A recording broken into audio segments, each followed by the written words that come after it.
How's that dab feeling? Pretty good, honestly. It's very social high. It is very nice. Yeah. Yeah. I think the dose that we took as well, it was perfect. Like nothing overboard, you know? It's definitely sitting a bit heavier than I thought because it is kind of the morning. Yeah. It's nice, like coming after the coffee, leading into this. So it works well. I'm glad you guys enjoyed it. Absolutely. I actually did a wake and bake this morning with the Miss Kim. I haven't seen that one yet. It's beautiful. Beautiful. It's by Organic Craft. Oh, okay. Cherry cheesecake, sour diesel, lilac diesel.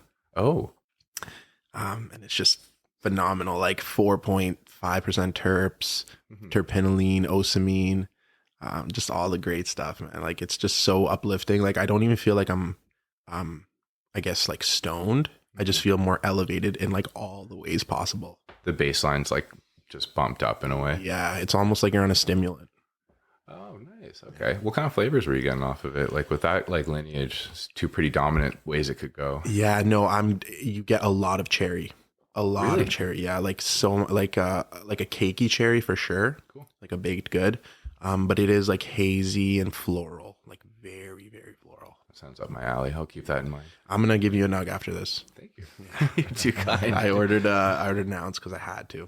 They're doing ounces. No. Oh, a couple to make it. Yeah. Was it 3.5? Yeah, or 8 oh shit, 3.5s, that's an yeah. expensive ounce. It is. Yeah, It is. damn. Kudos. That's a high praise then. Yeah, no, it's amazing. I don't think that I found something like this that has made me feel like this consistently every time. So like I know what I will feel when I go back to it, which is a nice thing to know. Do you vault like any of your stuff? So that one is kind of vaulted because when it comes out of the packs, it is a bit dry to the touch. Yep. So I put it in the mason jar. I put a hydro pack in there. I don't really like the boost packs. Why? I think they do mess with terps a little bit, Okay. but I think the benefits outweighed the negatives in this case. So I put it in, let the ounce sit for a bit, and now it's just beautiful. Nice. Yeah. That's sick. So Bovida versus Boost. You'll go Bovida? I have Bovidas available, so that's why I use that. Okay, gotcha. But not really a preference. Because there's the argument for both, right? A lot of people argue against Bovida to the point that they're like, oh, here's our terpene shield technology. We're protecting the terps, right? But you're saying with the Boost, same kind of thing. You think both intrude on terpene protection? Or I'm screwing the words up there, but... No, that's actually a good question. I haven't even like considered that. I haven't thought that far ahead. Maybe it would be a good experiment to use one and the other and see if it actually makes a difference. Yeah, I find, just hear me out, one thing I find with like the Bovida packs is it may appear to mute your terps in the jar, but that's because it actually basically coats your buds with a sort of not quite a film, but there's a layer that's put over it that helps seal the moisture and seal that terpene in. But the thing is, that will then mute it out of the jar to a point, right? And that's where I find that you got to still bust the nug open. But I hear you on kind of bringing the moisture back, though, for sure, from like, drier. Are you like a 58 or like a 62%? Like, what's your go-to? I think these were 58s. Okay. So I think the 58 worked really well for it. I don't really have a preference. I don't even really use them other than to maybe bring some humidity. I don't even know if they bring humidity back. They just control humidity. Oh, I like it. Gotcha. Right. You're just looking for preservation rather than like rehabilitation, I guess. Exactly. If you want it to come back, you need like a stone. Yeah, a stone or bread.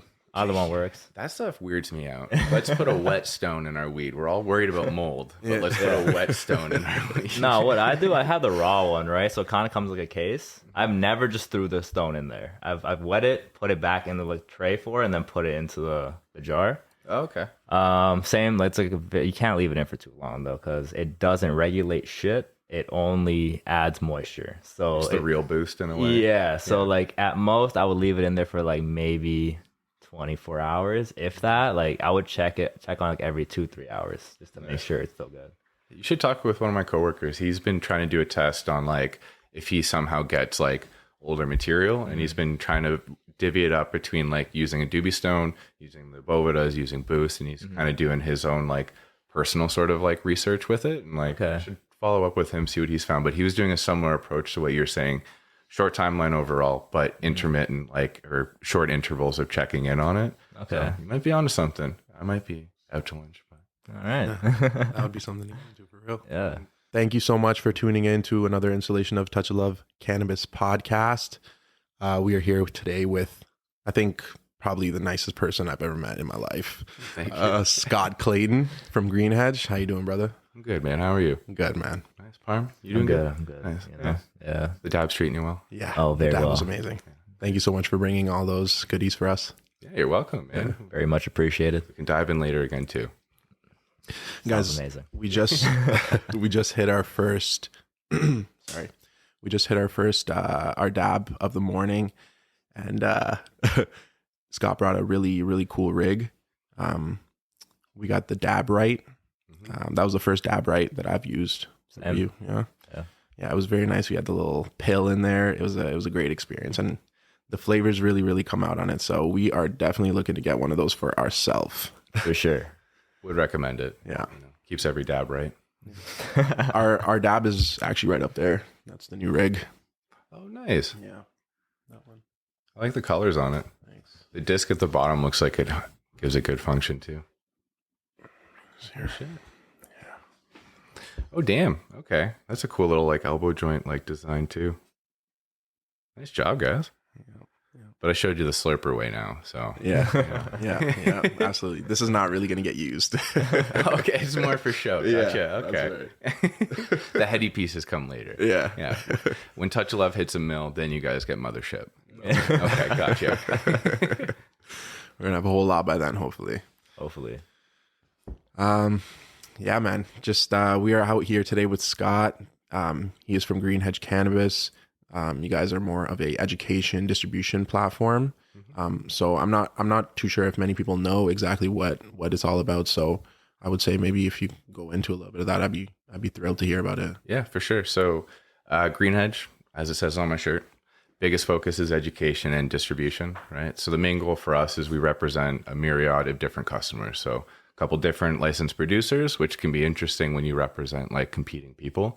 But we have a really good leadership team. They've been actually leading the team for 5 years now. So a little bit before legalization is when this started to form. And then we were basically waiting. Now, I wasn't the one, but it was my boss, Andrew, and the man named Steve Crichton. These two individuals helped lead and start Greenhedge into what it is today and brought many more people on board. But the idea was, this was kind of the idea of when they were coming in with the LCBO model, right? And this is not a new idea of agencies representing producers, right? It's on the alcohol side. It's a similar sort of style. But the thing is, when we're coming into this space, the whole idea was how do you sell cannabis? Like, how does anyone actually do this? Because we couldn't really look to many other markets because Canada, in its approach, was unique because even provincially, it still differentiates, but nationally, it's like, go ahead, you can sell cannabis. So Greenhedge, though, over those years has developed and kind of fine-tuned their approach. But the main thing is what we do is our leadership team, speaks with our customers before bringing them on board to make sure that they work within different consumer profiles, right?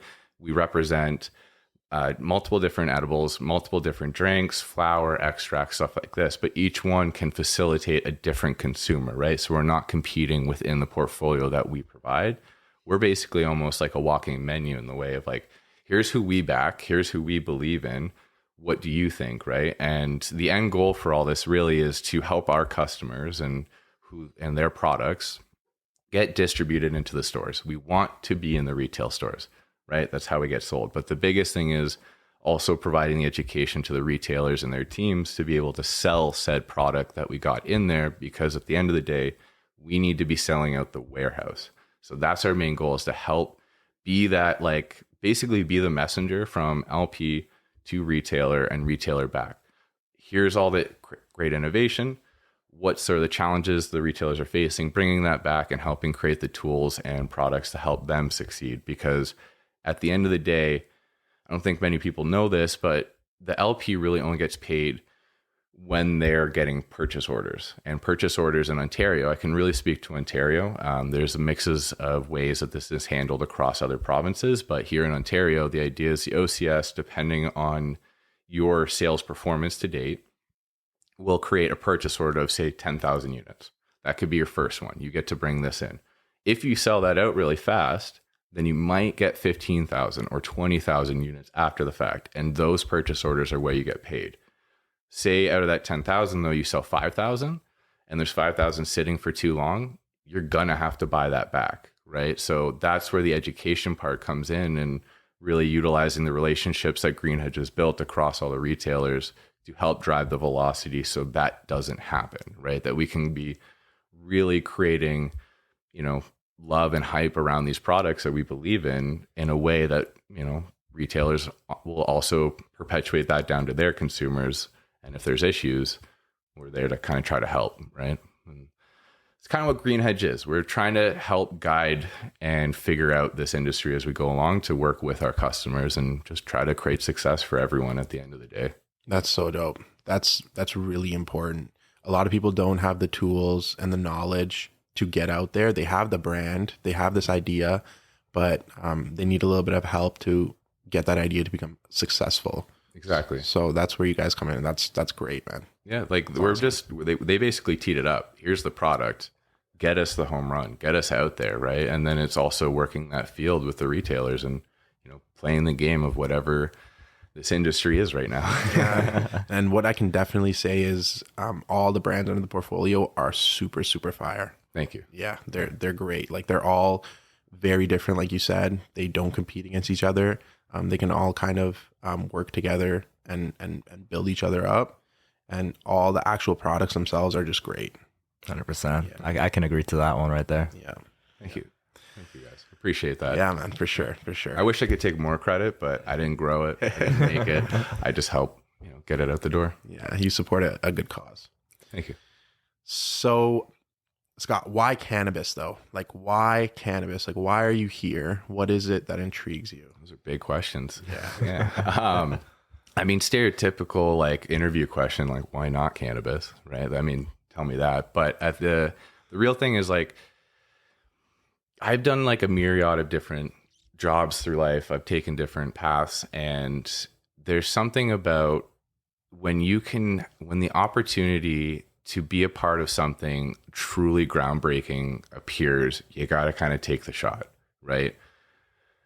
Sure, cannabis has been around for like, it's crazy, right? Like there's freaking Mayflower with hemp ropes on the thing, right? Like the plant itself has been around for a very long time. You can look in religious texts, it's there, right? But if we're looking at what we're kind of looking at today with cannabis, of like this bridge of recreational and medical and where it kind of exists there, is Canada is kind of setting a precedent. And it's not to diminish what the US has done with certain states and what they've done with their kind of independent legalization, but when you look at an entire country legalizing, that's a pivotal moment. So to me I need to get in on day one. I need to get in on ground zero of this industry and be a part of it and realize, to me, this will be international eventually, right?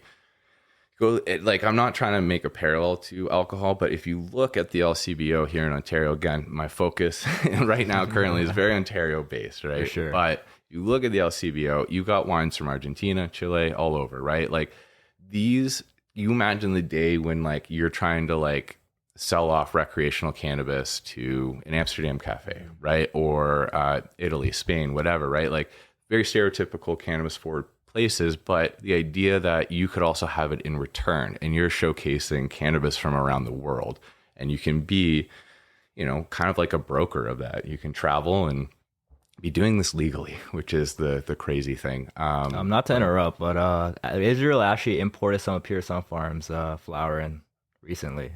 Oh, nice. Their market, yeah. Yeah. So like Australia does the same thing.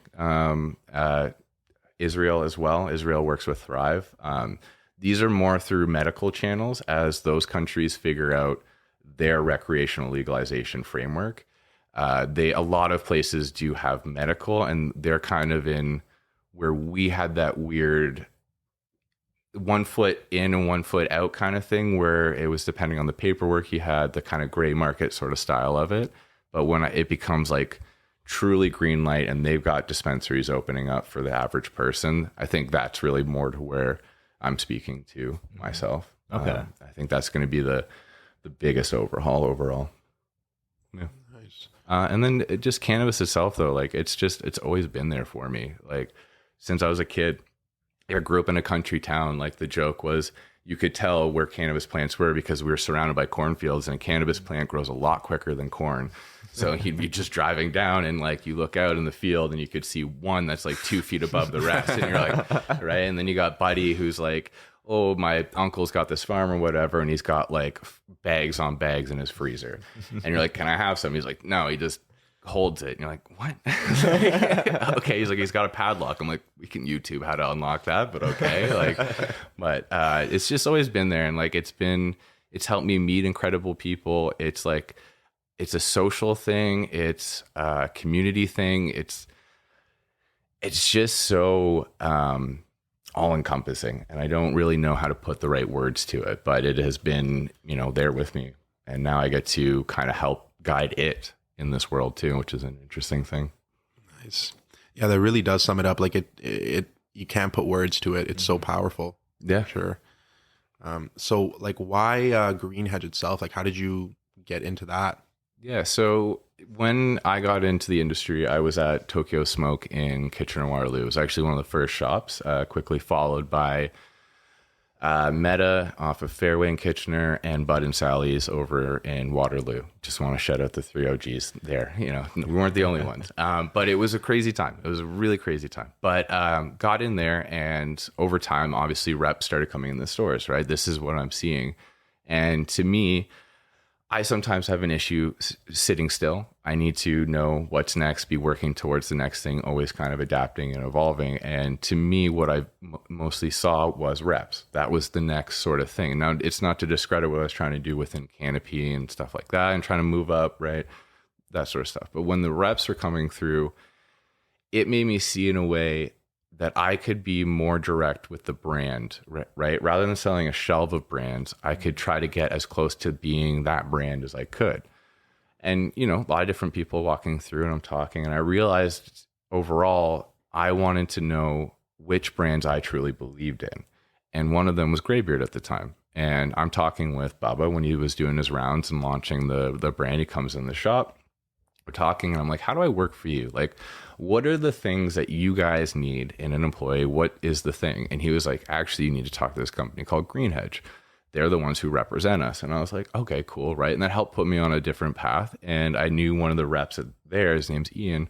Extremely, you say I'm a nice guy, man, like I'm learning from him. Okay, like he is an absolute angel of a person. But he was like one of the OG reps running around when there's like 20, 25 stores, and now we're like 1,500. So very different times. But I just poked him, and I was like, hey, I'd just like, can you help me get a conversation, right? And then from there was just, researching Greenhedge, meeting with Andrew and realizing who he was. And I just fell in love with the idea of what they were doing, because it was the idea of we could do something really great and work with really great people. And the way that they curate their menu and vet the brands they're representing was the thing that, really cemented it to me. The idea is they did their homework, I did my homework, and it all kind of lined up. And I haven't looked back since. I've been with the company 2+ years now. Great. Yeah. Amazing. That's amazing. So what would you say like has been your biggest challenges like getting into the role? Challenge. Well, I think the role itself is a challenge, and the industry, because we're all figuring it out. There is no Coles notes or Spark notes on how to sell cannabis or how to be a cannabis rep, right? You can figure it out for different industries, whether it's cosmetics, pharmaceuticals, liquor. Cool. That's not cannabis. And those kind of things, and like the different retailers, because we went from the idea of doing an LCBO model to a privatized kind of independent thing. So not only are you trying to figure out how to be the best rep that you can in an industry is trying to figure out how to be an industry, and selling to retailers that are trying to figure out how to be retailers, right? You have like, I always kind of put it like, sorry to anyone that's like, heard me say this a million times, but I literally work for a startup who is hired by startups in a startup industry that's selling to startups, right? Like the challenges that everyone's facing challenges, and we're all just trying to figure out how to navigate this. Yeah. And it's that cliche thing of we're all throwing shit at the wall. But the thing is, I think we have a better idea of what's sticking and what to kind of guide towards. But I think that has been the biggest challenge, is figuring out what what is actually a territory manager and what is a proper retailer and what is, the average consumer in a dispensary they want to walk in. We're all just trying to figure it out, right? Yeah. Same way you guys are trying to figure out what's a cannabis podcast. Yeah. You're just trying to navigate that space, right? Absolutely. Sure. Like we were talking previously, like it's all about just doing it, and that's how you learn. Yeah. So, Yeah. Exactly. Just don't be afraid of failure. Yeah. And I think you're doing a great job. Like we see you everywhere. Like even places that we're like, Scott's never going to be here. Where you just pop up. I'm pretty noticeable too, right? You just see the big redhead walking in. It's like, oh, that guy. Yeah. But I am glad though, like that most recent one where we crossed paths, that infused dinner with Higher Learning, like shout out Justin. Shout out to Higher Learning. Shout out to Jay, my guy. Good. Yeah, like, appreciate you guys for that. Unbelievable dinner. Like even if it wasn't cannabis infused, like unreal. Yeah. Amazing, Parm had some good stuff to say about that. I was conflicted. I was like, should I go vegan? Because that food was amazing. Right? That was so good. And Dude, like the caviar thing, like the balsamic glaze done, like I still don't know how he did that. Nah, because I'm not the even a fan of mushroom, caviar. like the way it looked like it was ground meat, stuffed in the ravioli. Wow, Right? Bro, it was crazy. And then those cannabis drinks. Yeah, Real. the monkey was in there. No, overall though, it's really cool seeing stuff like that, and it's fun seeing you guys there because we get to talk in a different sort of aspect too, like just experiencing someone else's work together, on the same like playing field was really cool. It's a great night, man. Absolutely. So this is your first job in cannabis. Well, technically second, right? Because I was After the dispensary, then into this, yeah. Okay. So what was your first experience with cannabis? Young kid, going from grade 8 to grade 9. So like I said earlier, I grew up in a small country town, and we were going to high school, and high school was about, after you pick up all the farm kids, was an hour bus ride. And we were going to the big city. It's not the big city, but going from my town to that, we thought it was.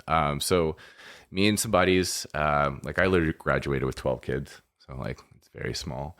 And so the 6 guys that I went to school with were like hanging out. We're kind of talking, right? One of the guys was like, hey, do you guys want to smoke weed? I was like, sure. Like, yeah, man, right? And we were kind of this idea of like, we should drink and smoke before we go to high school so that if it gets offered to us at a party, it's like, oh, this isn't my first time, right? Like some weird, absolutely.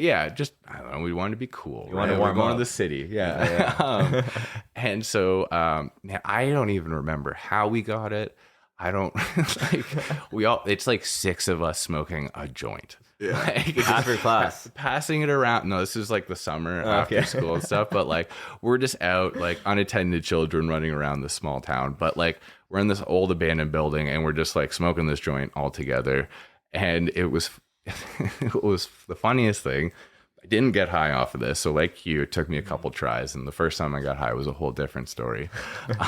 But what was funny is, this was back in the day of sliding phones, right? Where you had to like the T9 keyboard and all that stuff. I had like a Sony Ericsson or whatever. And it took like, you had to hit like 2 buttons to unlock it or whatever.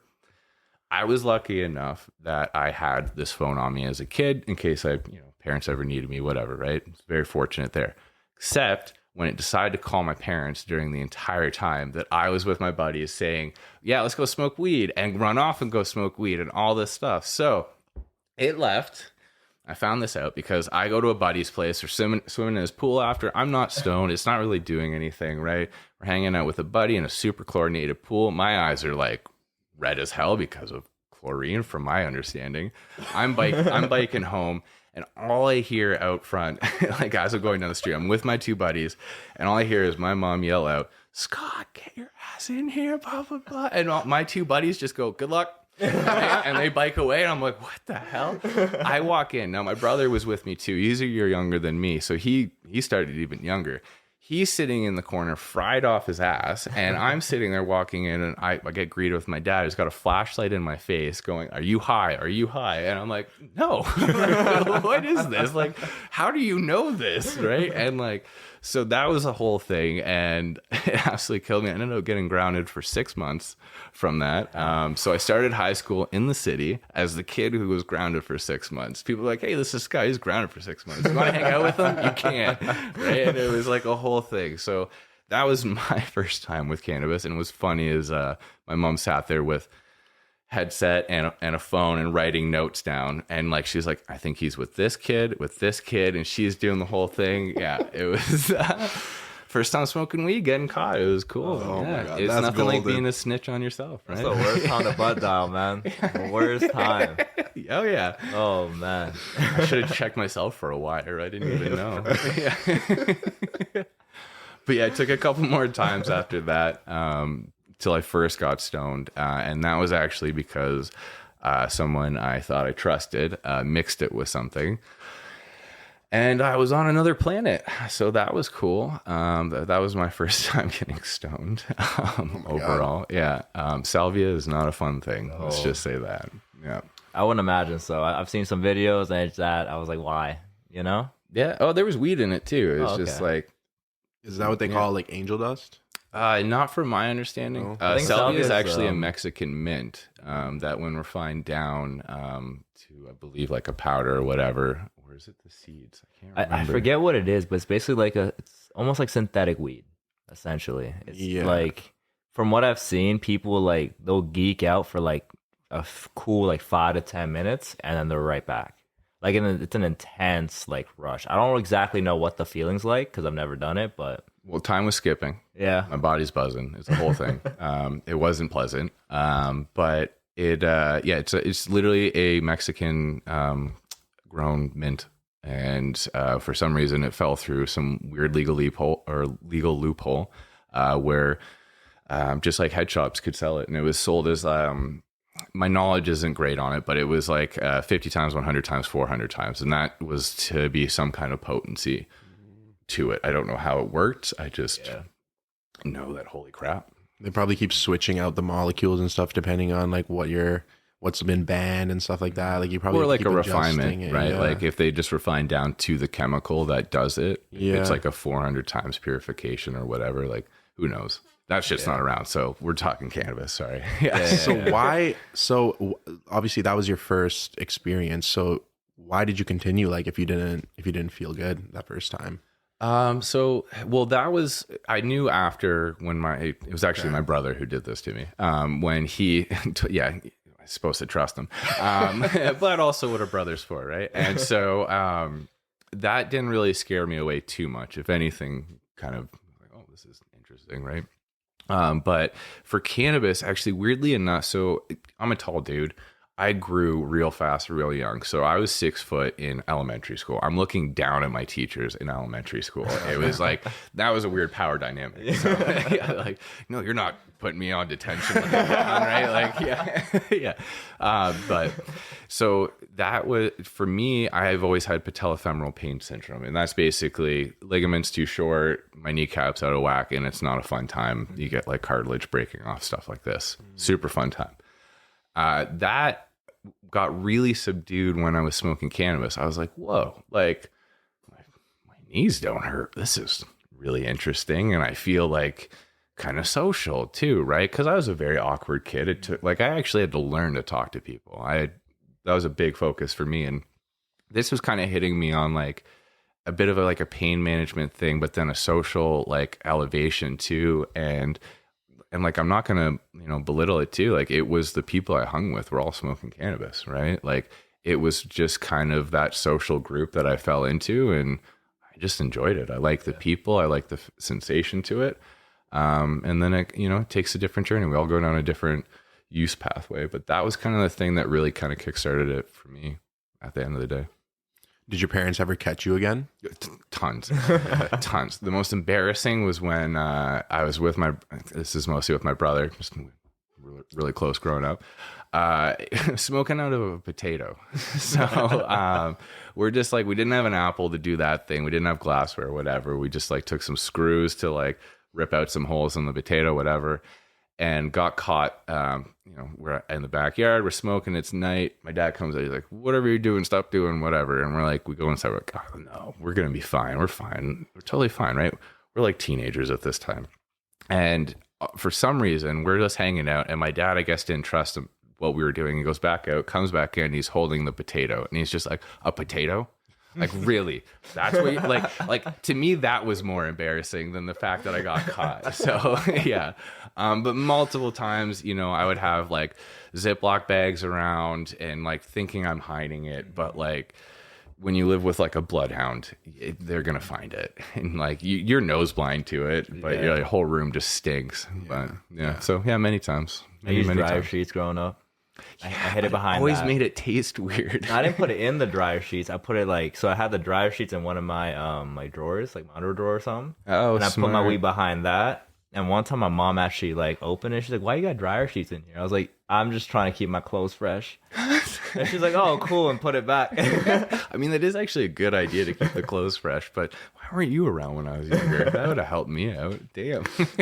I had a lot of close calls, man. It was crazy. I don't know how it took them so long. Did you ever do the dryer sheets in the Gatorade bottle, like the DIY spoof? No, I haven't. No. If ever you're smoking inside, you shove a bunch of those in a Gatorade bottle and a couple holes on the other side, and it's a good way to kind of distribute. It's like basically your smoke buddy. Okay. Yeah. That's cool. Yeah. But what about you guys? Like, did you ever have like experiences getting caught growing up that like were pretty like memorable for you guys? Honestly, when I got introduced to cannabis was more when I went to school in England. Mm-hmm. And then I came back in the summer near legalized, I came back in the summer, June 2018, came back home for summer vacation. And then June 2018 or October 2018, it got legalized. Gotcha. Yeah. So I was kind of just at the cusp of when it was starting to become normal. Nice. And that's when I really got into cannabis. So when I came back here, COVID happened. I had to come back a year early. Mm-hmm. And obviously I was smoking at this point. I had weed in my room. My dad came in my room a couple times and he knew something was up. And then one day I went to work and my mom like came in and just checked it out. She saw like bud and everything like that. And then my sister was the one that told me that they found the shit. They didn't even tell me anything. She's like, yeah, Sean, mom went into your room today and she found your weed. I was like, okay. No, she didn't like take it or anything. She just like no, she just left it there. Yeah, because that would have been bait when you go up to your parents like, did you guys like take my weed? Yeah. So I think it was that night or the next night. I just went up to their room. I sat down with them and I was like, guys, this is what I'm doing. This is why I do it. And they were a little bit hesitant at first, mm-hmm. but I think they really see what we're doing. That's incredible. Yeah. And they're like the most supportive people ever. Like, it's just crazy that I never expected them to be like that towards cannabis, mm-hmm. being from like India, growing up in that era. But they're just so open-minded. My dad being a pharmacist and like my mom is just so super cool too. So they're really great with it. That's wicked, man. Yeah. It's a lucky experience, but that's a really like beautiful way to come into it. And I'm a little jealous, to be honest. But you have some funny ass stories. Yeah. Sorry, another share. I'm sorry. Go ahead, man. I want to hear your story, Parma. I'm sorry. But I tried to do it the legal way. That was a big thing with my family, was it's illegal, right? That was like when it turned to legalization, they didn't care as much, right? They obviously didn't want to smell it, whatever. But I had tried to fill out, and I believe it was the ACMPR or MMPR. There's so many acronyms, but basically the medical framework to allow me to grow my own cannabis for myself and all this. And I just need to get a doctor and a parent's permission too, because I think I was 15 at the time. But I printed out all of the paperwork. I'm filling the thing out. I'm making notes with Post-its on like, this is how I'm going to present it to my parents and how I'm going to get my signature. This to me is like, if they have a problem with it being illegal, then I'm going to do it in a legal way. And left it on my desk, went to school. I come back and there's just a Post-it note on the front that just says no. I was just like, okay, great. I tried to do it the what I thought was the right way, but cool, just gonna leave it at that. Yeah. So I tried at an early age to do it what I would perceive as the right way, but no.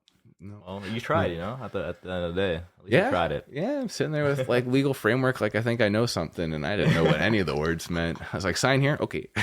Yeah. And obviously now they're probably like, oh, okay, like this is the real deal. Like, yeah, they like to like tell their friends that I am a drug kingpin now. So it doesn't paint it in the best light, but yeah, now that it's kind of a cool thing, I guess, for them to say. And I just remember all the years of getting in trouble. I'm like, cool, I'm glad I gave you a good little zinger thing at a party. Like, my kid sells drugs. Okay. So is it a lot more like, are they more open-minded towards it, or like do they? Oh yeah. Yeah. Yeah. So like I've, a couple times I've consumed with them, whether it be edibles, couple puffs on a joint, stuff like that. Nice. But yeah, it's a slow burn on that one, but nice. They're pretty open to it, which is nice. Yeah. I mean, it's not like you have to consume it yourself, but just be open to the fact of other people consuming it and using it is like the biggest thing you could ask for. Yeah. Right. Yeah. Don't hate on me. Yeah, exactly. But what about you? Sorry, I went on my tangent. So, Mike, as far as getting caught, yeah. So I never really got caught too much growing up with it, to be honest. Like there were a few times where, like, again, I had some close calls. Mm-hmm. One time, my mom, like, Dad just found like an ounce in my bag, and she was like, "What's that?" Like, she's like, "What's the green stuff in your bag?" I'm like, "I don't know, man. It's one of my friends." This is how you left it? I don't know. Yeah, I was like, I don't know. Like I text my friend first. I'm like, "Yo, I'm about to throw you under the bus. Like, it's your weed. If anyone asks questions, you know." He was like, "Yeah, go for it." I'm like, "All right, bet." Okay. Nice. So I was like, "Yeah, that's one of my friend's weed, or I just had one of his stuff." And she was like, "Okay, cool." Left it at that. That was over. Was your friend over at the time? No. Oh, no. I just said I was holding it. Did you get to keep it? Did she take it? Nah, she didn't take it. She just said, "Okay, just give it back to him soon." I'm like, "Okay." Cool. Okay. Yeah, that would have been an expensive mistake. Damn. Y'all had an easy time.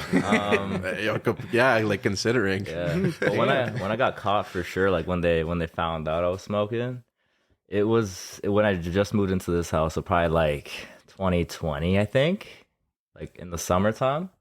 So like I for a while I hid my bong in like the basement because no one went down there or anything. I kind of just hid it behind like a couch. I'd go down there every so often, hit a bowl, come back, right? And then at one point I said, "Fuck it, let me just leave it in my trunk of the car, just because so it's mobile." So it's like I'm doing bowls up my trunk of the car whenever they're gone or something, putting it back, going back inside. And at one point, my dad he's just laying on the couch, and I'm in my room chilling. I think he cleaned up my car or something, right? And he found it. Oh no! So my mom comes to my room and she's like, "Hey, come downstairs. We want to talk." I'm like, "Fuck. What could this be?" Go downstairs. They used a full name too, right? No. My mom was like, "Yo, come down here." I'm like, "Okay." Went down there. No name is even worse. That's a good point. Yeah, I never thought about it like that.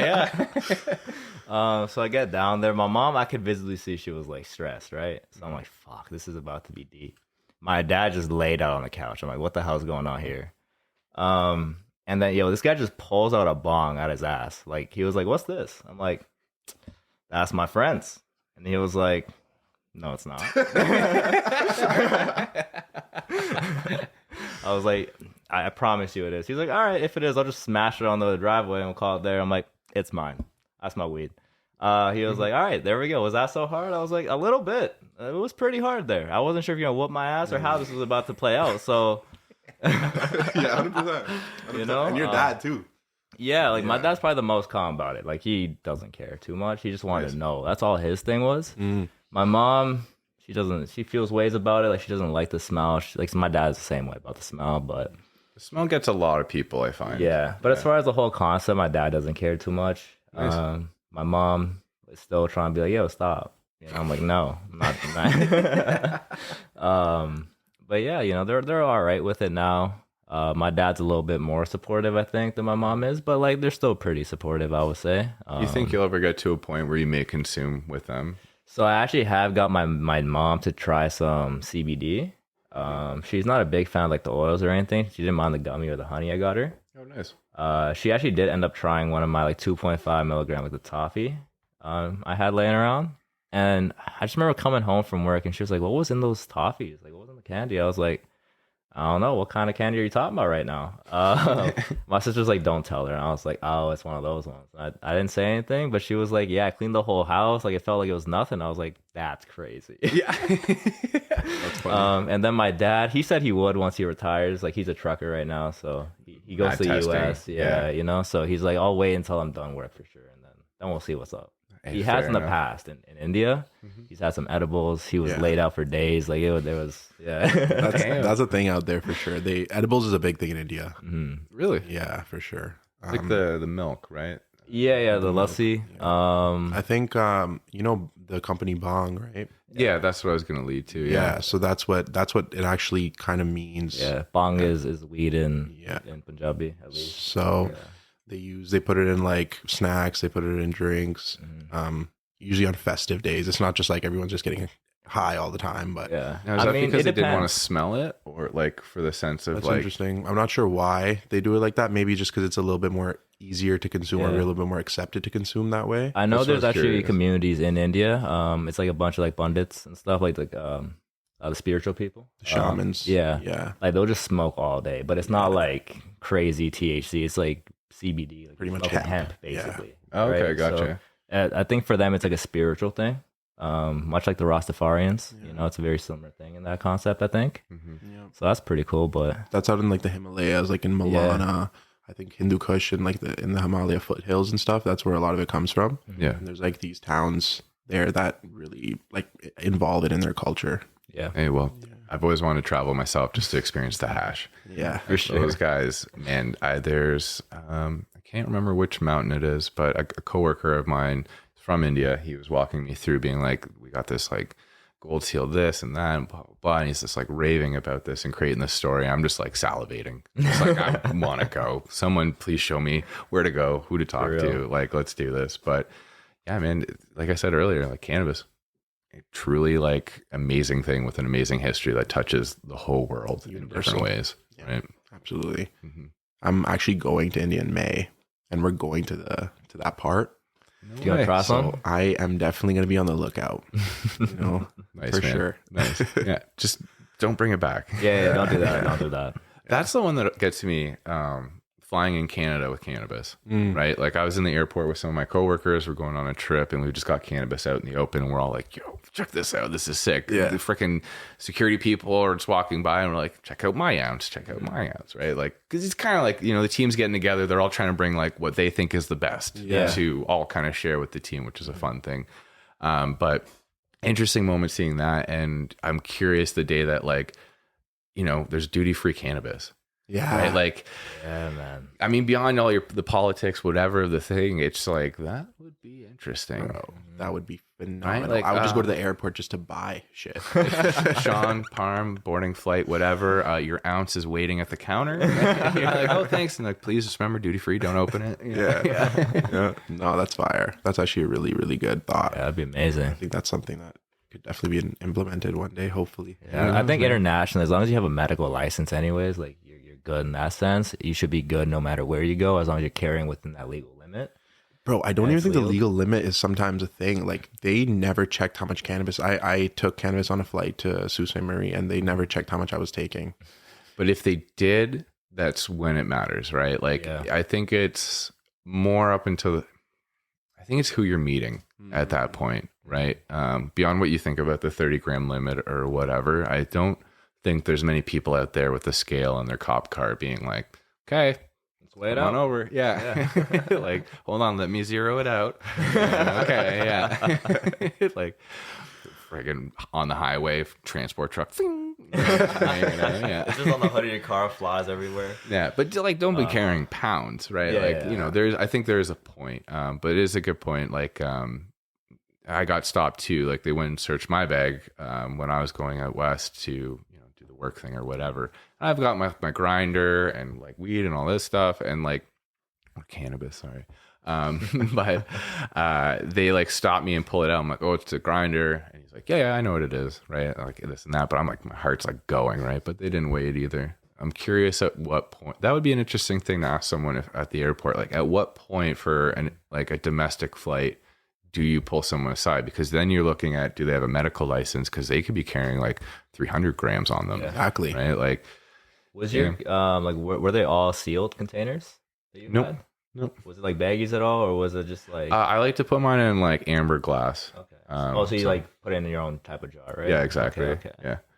Do you think that would like differentiate what they would do? Maybe. That's what I was gonna say. I would say like if it was like properly sealed, like it came in the jar, right? Like with the same- tax stamp still sealed, like and all everything on it. I think they'd probably be like whatever, really more so to it. But if they seal like in other jars or like baggies or things like that, they might be like that's a little weird, you know? That. I think that maybe comes into like, where is it sourced then? Yeah. Right. But who's going to be able to prove that? Right. It could be home grow within your 4 plants. It could be whatever. Right. Like I mean, those are really good questions. And I think a lot of us ask that too, because we don't know. Right. I don't know anyone personally within my circles that have had a dealing with the police other than like, DUI basically. Like, are you freaking smoking in your car while you're driving? Well, that's a pretty easy like thing to deal with, right? That's pretty cut and dry on what's going on there. But I think as to the carrying and the allowance of things, that is interesting because, dabs equal this much. Drinks where you could have 5 or 6 drinks on you and now you can have 48. Right. But the label still says 5 grams on some of them. So like, is a cop going to know the specifics of what's going on? I don't know.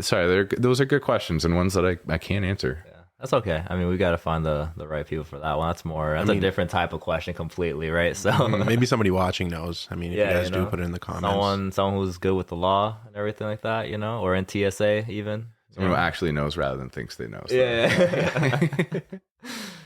That's funny. I actually got my parents high as well one time. Did you? My mom. My dad doesn't really care for it because he feels like he doesn't need it. Okay. So he's like, if I don't need it, I don't need to consume it, which I think is great and is healthy to think of it like that. Yeah, for sure. Has he tried it before? He has tried it in India. Okay. Yeah, but I don't think he's tried it here. He actually showed. So, I came home from work one day, I rolled up a joint and my dad told me my mom was like really stressed about something. I was like, oh, okay. He's like, okay, so do you want to maybe give her some of your stuff? I was like, yeah, maybe why not? Let's try it out. So I rolled a spliff. Best way, to definitely go about it the first time is to inhale cannabis, I think. So I gave her a couple pulls. He demonstrated to her how to pull it. So that's when I seen him smoking. Yeah. But other than that, he didn't smoke. Was actually his way of doing it without you knowing that he wanted to do it. It's for her. It's for her. It's like this. Yeah. Got you. So she didn't feel anything off she took 4 or 5 drags. She didn't feel anything. She came down like half an hour later. Eric, his dad, had just made a fresh batch of cookies. So I gave her a quarter of one of those. Mm-hmm. We're not really sure what they were dosed, but they were definitely really good and definitely potent. So I gave her a quarter. And she, for the next couple hours, she was just chilling. She was feeling great. We had a conversation a couple hours later and she was laughing at the dumbest things. She was just dying, crying, laughing. The high that we all try to chase again. Yeah. So that was a good time. So I think they've had some good experiences. So I have my own beliefs on this, but why do you think that inhalation is the best way to start? I just believe because you can control the dose very well. Mm-hmm. You can take a drag, put it away for 5 minutes and see how it makes you feel.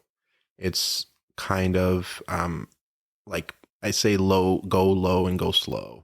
So I think that's the best way to go about it initially. Good point. I think too is the timing because of the immediacy of it. Yeah. Right. You typically hear that stereotypical story of someone takes edibles for the first time and then they're waiting an hour and a half, 2 hours, whatever. They don't feel anything. So they take more. Mm-hmm. And then they're like, and then I never did edibles again. Right. Because you've overconsumed. Mm-hmm. So I think that the immediacy thing is a really good point with the inhalation. But I like what you're saying with the controllability of dose, basically. Yeah, pretty much. In a way, they kind of mesh together, both of those things, because you can tell within a couple minutes how it's going to make you feel. Yeah. And even the duration of it, let's say you don't like it, when you smoke it, you'll probably be fine within 4 or 5 hours. Great point. Right? Yeah. With an edible, you're riding that for probably the day.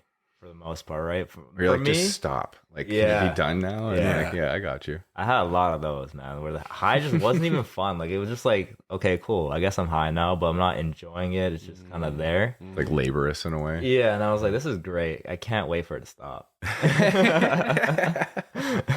It is a good point, though. Yeah. That is a hard part with it. But, yeah. I mean, I like to enjoy it. Yeah. I find, though, with the edibles, if I find that I can't take it too late because of that. Yeah. Because I hate when the one that gets me is if I wake up in the night and the edibles are still hitting, oh my God, I'm out to lunch. Because I'm in that weird sleep state of trying to find the washroom and the edibles are still hitting. And it's Well, damn. Yeah. The room's almost spinning and shit. You're just trying to figure out where you are. Yeah. But that depends on how much you take too, right? For sure. It happened to me last night, actually. I ended up falling asleep on the couch, and I woke up and I was like, where the fuck am I? Because I wasn't sure if I was in bed or not. And I was just like, I looked around, I was like, oh, okay. Because you've been on the CBN, CBD route, right? You were doing the You Feel You stuff? Or? Actually, last night I took the pearls, the blackberry lemonade ones. Oh, nice. Yeah, I took those. I also had... What's the cannabinoid content in those? 10, 10, and 10. Yeah. So 10 THC, 10 CBN, 10 CBD. But you can split it between 5, which is nice. Yeah, I also had the... I had 2 of the black cherry dolces. Oh, shit. 2 of them? 2 of them, yeah. Damn. And then one of the green monkey... You're just having a whole time. Bro, I was having a great time. It's like, let's go cannabinoids. Yeah, I was going crazy. But these part of a mix? I was buzzing. I was having a great time. And the best part is you were warm inside the whole time, rather than outside with the joint going. Yeah, exactly. Yeah. I had 3 of the pearls, by the way, 3 packages of them. I was great. Of the blackberry lemonade? Yeah. Really? Yeah. So you're at like 30, 30, 30, then with the 2, 10 so 50, times. 50, 30, and like, damn. Yeah, I had a good night. Was this part of that drink haul that you did the other day? No. This is a another lot one? more, yeah. I drank those already. Is this for research purposes or just like? I mean, yeah. chilling? I was curious. It was a mix of both, really. Like I felt like trying to get fried, but I still want that CBD content, right? So I just went like a nice medium. Why the pursuit of getting fried with the CBD? Because it's a healthy mix. You don't get too fried. You don't because if I just consume THC and too much of it, in edible form especially, like I'll just be laid out on the couch, right? I hear you. With the CBD, like if I have to get up, I still can. I don't there's a very low chance of me spiraling like mentally as well. Because sometimes you get deep in your thoughts with a lot of THC. Yep. 50 milligrams of THC by itself is a lot different than 50 milligrams of THC and 50 milligrams of CBD. Yeah. For sure. Great point. Yeah. CBD acts as a great buffer for that, right? It's a much healthier, balanced high, I'll say.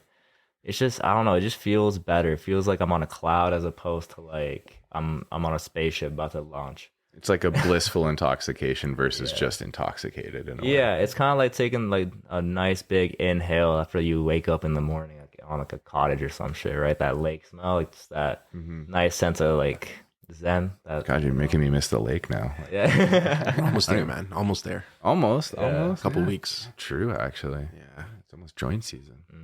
Can't wait, man. No more reviews in the M after this. A couple weeks, we're gonna be done. Hopefully. That effect though that you're looking for when you say looking for like the fry, is that a recreational thing or more to like dealing with something kind of thing? I would say it's a mix for sure. So on the recreational side, like sometimes I just want to feel that like high, that euphoria. Yep. And then other times, like it's just to kind of like say I'm stressed, and like CBD doesn't always help me work through some problems. So the THC, since it does kind of dive deep into my head, I'll use that more so to kind of like figure things out. Like if I have a stressful issue or I'm not sure about a decision, I'll smoke some like purely THC and really dive deep into it and kind of like act as my own therapist in a way to figure out what the next move is there. Nice. You ever fire yourself? A few times. Yeah, nice. Yeah. I need to stop this shit now. I need a replacement. Oh man, no, I like that. That was the why I ask is that was something that I found interesting as kind of coming into the conversations in legalization, because I think one of the cool things of whoever you are and what you have to say about legalization, I think it's amazing that we get to talk publicly now. Right? I'm not on some Reddit forum. I'm not in some Instagram comments, whatever, talking with anonymous. It's face to face with people, peers, people that you can look at, role models, mentors, whatever, right? We get to have a bigger conversation. And in those conversations, I realized that through my journey of consumption, as much as I had spoke to like Knees and Social and also just the group I was with, it was interesting riding a wave of what I assumed was recreational that also went to, I'm not going to lie, an abusive sort of relationship with it where it was all day, every day. Yeah. Now that for me is how I view that, right? In my approach to it, I didn't need that. There are people that need that therapeutically, do not get me wrong. Yeah. But in my approach, I felt like I was abusing the substance at a point, and then came out of that and kind of started moderating and what worked for me. And it was interesting speaking with people had this public platform was realizing that what I was doing was therapeutic to an extent because, hey, I'm stressed, I'm anxious about my day, I'm going to consume something to chill. That's a therapeutic approach in a way, right? Sure. However, like, you know, however you go about it, it's up to you. But it was something that I kind of shocked me to a point where I realized the medical aspect that I was unconsciously doing. And that's kind of why I ask, like, with your approach, because, like, you know, it's why I just ask why too much. I think that's my thing. Yeah. Sometimes I get violently high and go in the shower and then just kind of really think about things. You know, the shower thoughts go crazy when you're fried. Yeah, no, I definitely do that introspective as well. I think it really allows you to do some deep thinking. And I think everybody uses cannabis for a reason. And I think it is all medical in a way because everyone is looking for an effect. Yeah. Right. And that effect is a medical effect. Like you're doing something physiologically different to your body. Right. You want a mood enhancer, stabilizer, like sedation, right? Like it's all reasons to it, right? Exactly. Got a headache. So that Tokyo Smoke you originally worked at, that was with Desiree, right? Yes. And Jay was there as well. Yeah. So I know a little bit about that. So let's say post high school up until that point, what were the kinds of things that you were getting into? Bunch of stuff. Do you mean in the sense of like career wise? Yeah. Like what did you do between those years? Yeah. So, I in high school, I thought I wanted to be a rocket scientist, right? Like actually, like I was taking physics, calculus, all the stuff, right? Sure. Like I was You're a smarty. Crazy. I wouldn't say that. I think it's subjective. But I guess I thought I was. But I'm taking that approach, and because it's too tall to be a fighter jet pilot, because I was in air cadets back in the day. If you're 6 feet, you can't fit in the cockpit, and that therefore means you can't be an astronaut, right? Because everyone's like, you can be whatever you want. You could be an astronaut. I was like, okay, bet, right? Like, I'm too tall. So it is what it is. You got people trying to lengthen their limbs out in China, and it's like, can you shorten me? But in that scope, though, that's what I wanted to pursue. But there was a class that I took, oh my goodness, civics or something. Can't remember the damn name.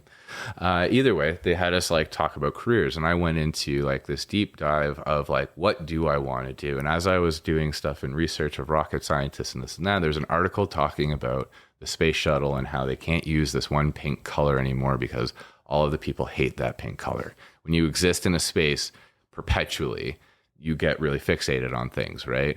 And through that, I found out this thing of industrial design. Right? This the design of everyday things and the complexities of that. And the thing is, I had always in my like calculus homework, whatever, was drawing. Always drawing nonstop ever since I was a kid. So this was a really cool intersection of science and art and all this stuff. So I ended up taking this really long journey, going to school for it out in Toronto and stuff like that, and realized that there was like this. I wanted to take my creativity and my analytical thinking, and that was the skill that I realized that I had at the end of it. And so I just kind of tried to navigate the space, and like, as much as like people tell you can be whatever you want, I'm sorry, when you're 16, you're like, this is what I'm going to do. That's going to change. Just it is what it is, right? You go out with a purpose, you realize the reality of things, and sometimes the reality of who you are and what you really want. And so taking my creative side and my analytical side, I started to navigate different spaces to figure out. So I did some entrepreneurial stuff where I'm doing like e-commerce websites, doing graphic design for people, this kind of stuff, because I'm a huge geek. You give me technology and cannabis together, I'm sold. Like, so, but I'm kind of doing these routes, and I'm working with shops, turning them into e-commerce platforms and stuff like this. And so as it's going along, I'm realizing more and more I am marketing and I am doing sales. And it's a really good intersection of what I kind of took as two of my strongest attributes is, again, creative and analytical to a point. And so kind of taking these journeys, I ended up working as one thing that got me on the radar for some other stuff was doing a marketing management position with a company called Pre-Condo, which is all pre-construction condos. I was able to work my way in there. It was a jack of all trades thing. And I just realized that I really like chaos.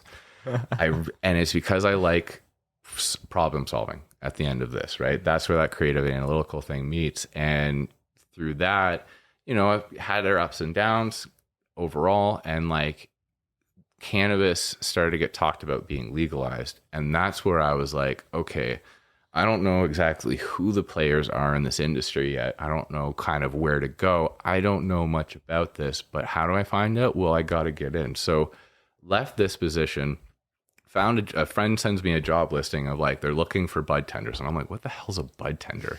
Right? Like that word is like, I don't know what this is, right? I think my mistake. I think Tokyo called it educators or something, right? Okay. But eventually bud tender came later. So I'm like, okay, this is a neat opportunity. So go into that.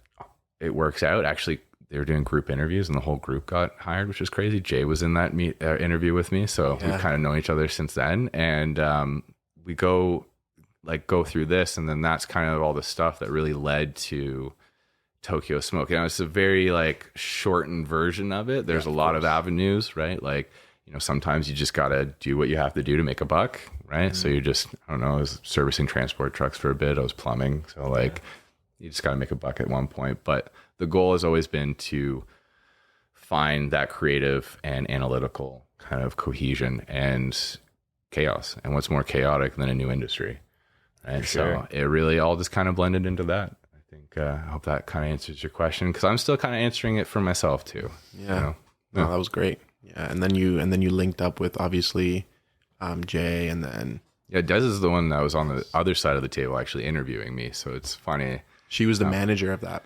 Yep. Yeah. Yep. She was the store manager. So she was the first store manager for cannabis in all of Kitchener-Waterloo. It was, dude, the news, it was crazy on that opening day. Like the news was in there. It was shoulder to shoulder. This was months before the first lockdowns kicked. So we got a really unique kind of time to see of what it could have been before everything was like, no, you're only allowed to use an online menu. You can't talk to anyone about cannabis. So that was interesting. But yeah, man, it was shoulder to shoulder. It was like, you want to join, and you're just like on your little iPad, like, yeah. And there's like some guy being like, are you Joe? Okay, Joe, here you go. Right. Like it was a hell of a time. That's awesome. Yeah.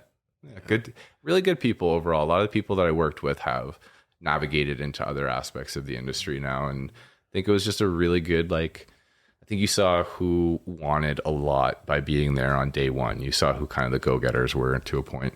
Yeah, absolutely. Like, to see that all of you guys have become who you've become now is really great to see. So yeah, that's amazing. I can imagine how much chaos there probably was in the opening days, man. Like, holy, especially a corporate store too. Dude, lineups down, like, just like numbers I shouldn't talk about, like, basically, like, it was crazy those times. And it's not the reality.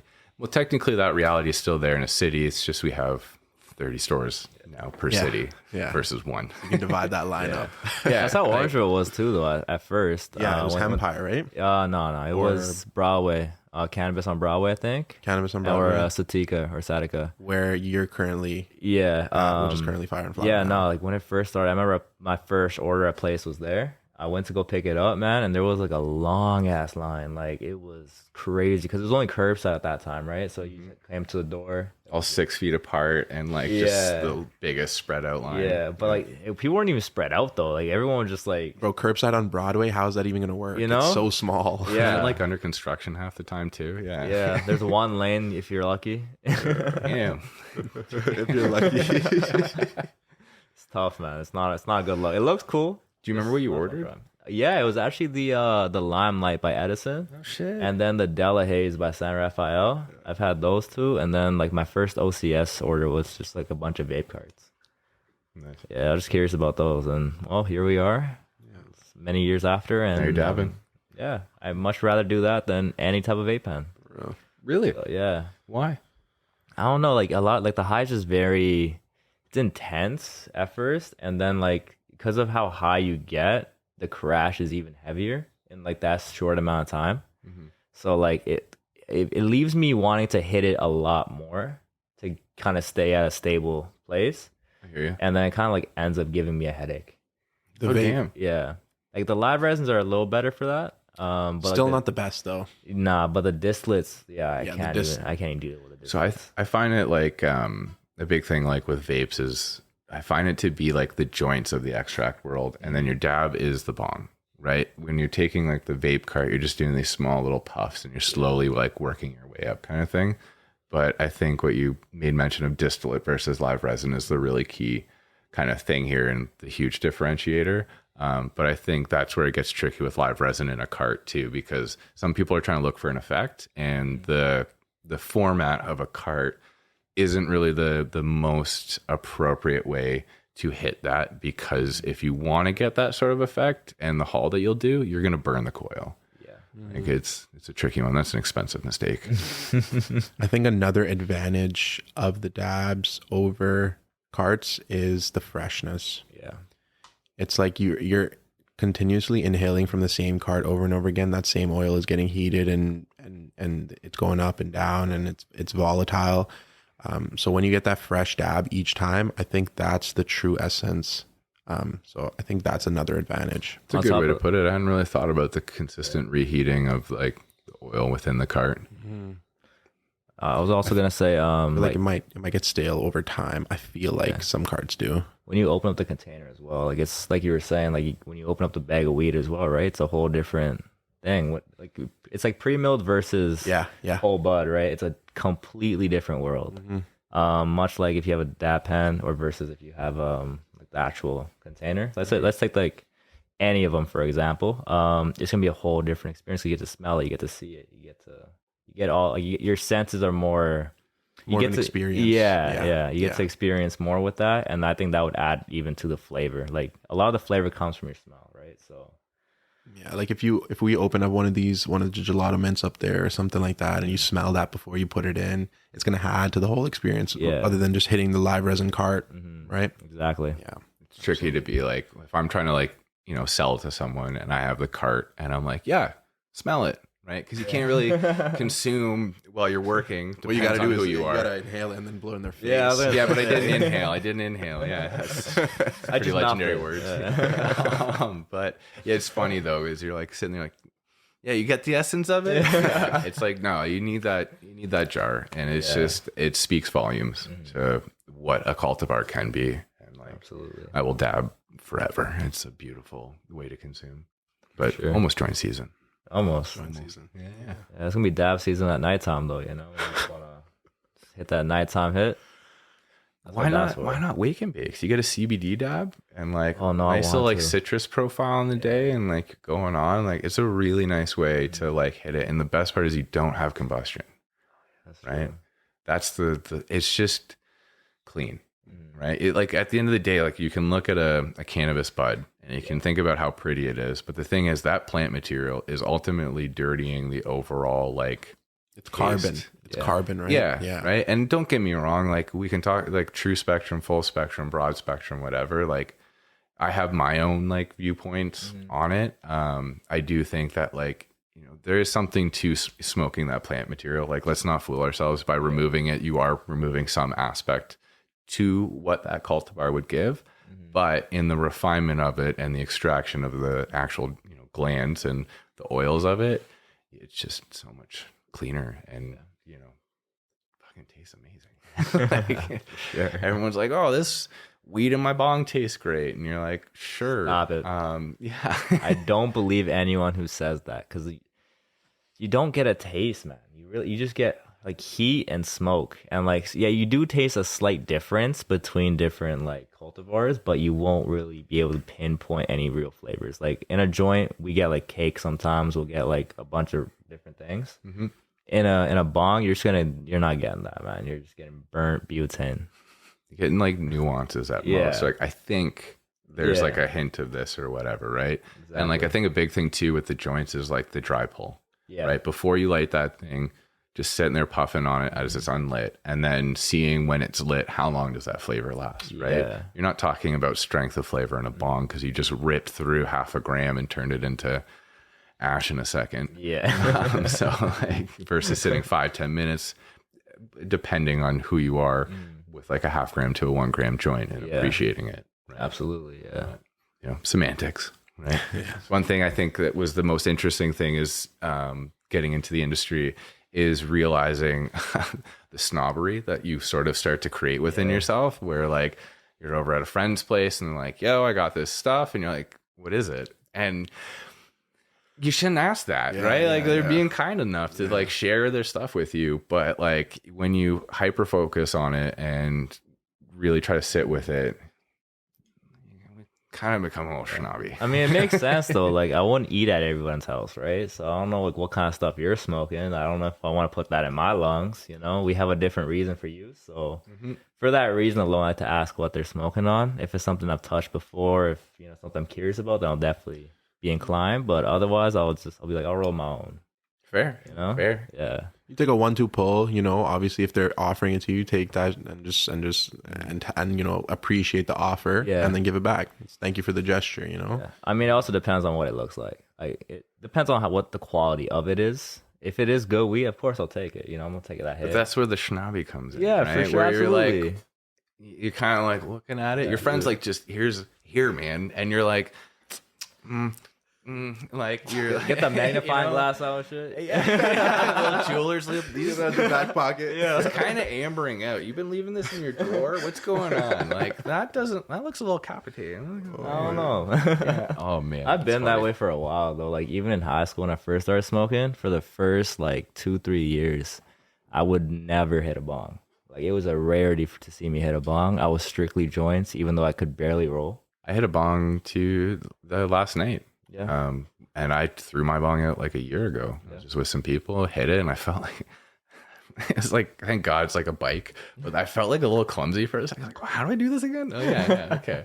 The worst though is if someone mixes it with tobacco. Oh man. To each their own, right? Pretty classic way to consume, but like it's when you hand me a bong and I take a hit out of it, I know there was tobacco in this. I get this weird like shiver down the back, like ugh, kind of thing, and like. Damn.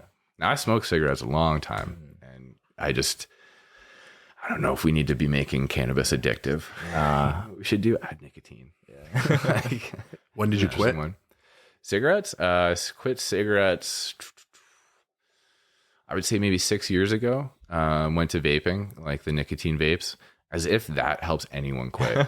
I'm sorry. Now better. I'm like, I got nicotine that's like Fruity Pebbles or whatever. Sick, right? And like, and I can do it anywhere at any time, right?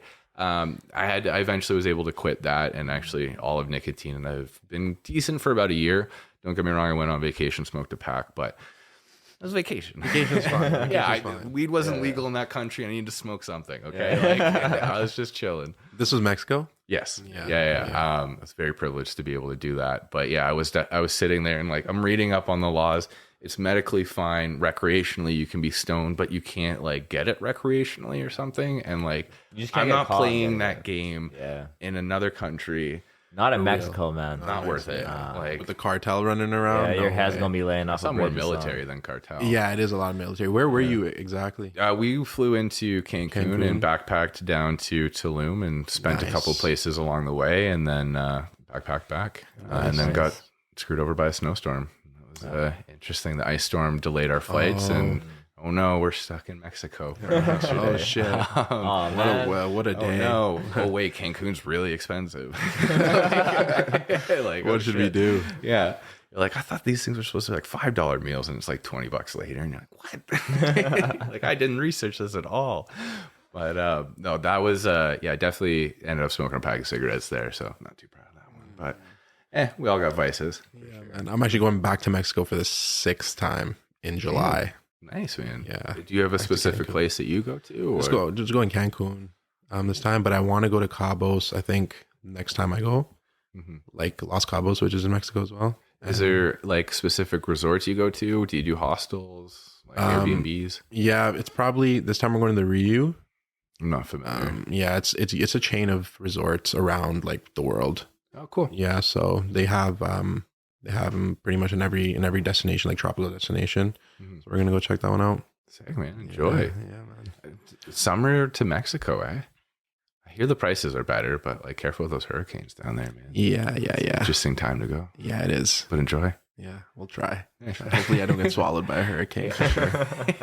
I'm gonna stick with Algonquin myself. Yeah. What about you? You got any trips? Not planned right now. No, Yeah. I don't think so. But take some time for yourself. Not yet. Not yet. Fair. I think we're gonna go to BC. Yeah. I think Parm and I and Eric are gonna take a trip out there. Sick. Do like a little like cannabis tourism kind of thing? Yeah, for sure. You dip down to Cali at all, or? It depends on how long you go for. I mean, we could, but definitely going out there for the purposes of some cannabis research. Yeah. Yeah, I don't blame you. That is a birthplace of a lot of practices. So enjoy. Yeah. Yeah, for sure. There's an interesting blend of legacy and like the legal side out there. Definitely like actually mixes in very well. Like it's almost hard to tell what over there. Nice. Well, you guys let me know how it goes. Yeah, for sure. It's definitely probably, from what it seems like, the most, I guess, stringent province in terms of like what they like to have in the legal market and stuff like that. So, which is nice though. Yeah, maybe that goes to show that they really, really like care about quality, you know, and they really care. BC's always been like progressive in that aspect. They've always been a little more, just advanced in the culture over there. I think though it's an interesting blend of like focus on quality, because value is still a big seller over there, right? Like you do have a intricate, extensive, and like beautiful history of legacy cannabis within that province and surrounding that area. So, legalization coming in to that space, you're navigating a lot of different consumers, right? You have still like, as much as we may think like West Coast cannabis, you still have a lot of people that maybe for the first time, was a store or whatever, and they're going to be buying their value products. Those that are focused on craft and premium, why would they come to the recreational market when, legacy is so ingrained into there and it's still going, right? Yeah. So it's an interesting one where I think we have a perception of that market, and the data is kind of telling a little bit of a different story, but they sure as hell buy more bulk formats than we do. And like, it's, I think that's very telling as to their level of consumption versus Ontario. Yeah, the culture out there is like that, I think. Over here, it's a bunch of 3-5s, man. That's all it is. Like that's the main market. Even it doesn't matter. It's changing though. It is for sure. It doesn't really matter what level of smoker you are. Like if you're buying like budget weed or if you're buying like craft, a lot of people gravitate towards 3-5s. I think now people are kind of figuring out what they actually like and what they like to stick with. So that's when they're buying the 14s or the 7s or even the 28s. That's when that's coming in. But for the most part, like that 3.5 is usually like the customers go to. Yeah. Nice. Which is like the funniest thing, because it's either an eighth or a half quarter in Ontario. It's the same thing. But for me, I would like selfishly premium to stop playing within the 3.5s and start at 7s. Stop breaking up my beautiful buds, right? Yeah. Just to try to hit a weight kind of thing, right? People may be like, oh, this bud and this and that.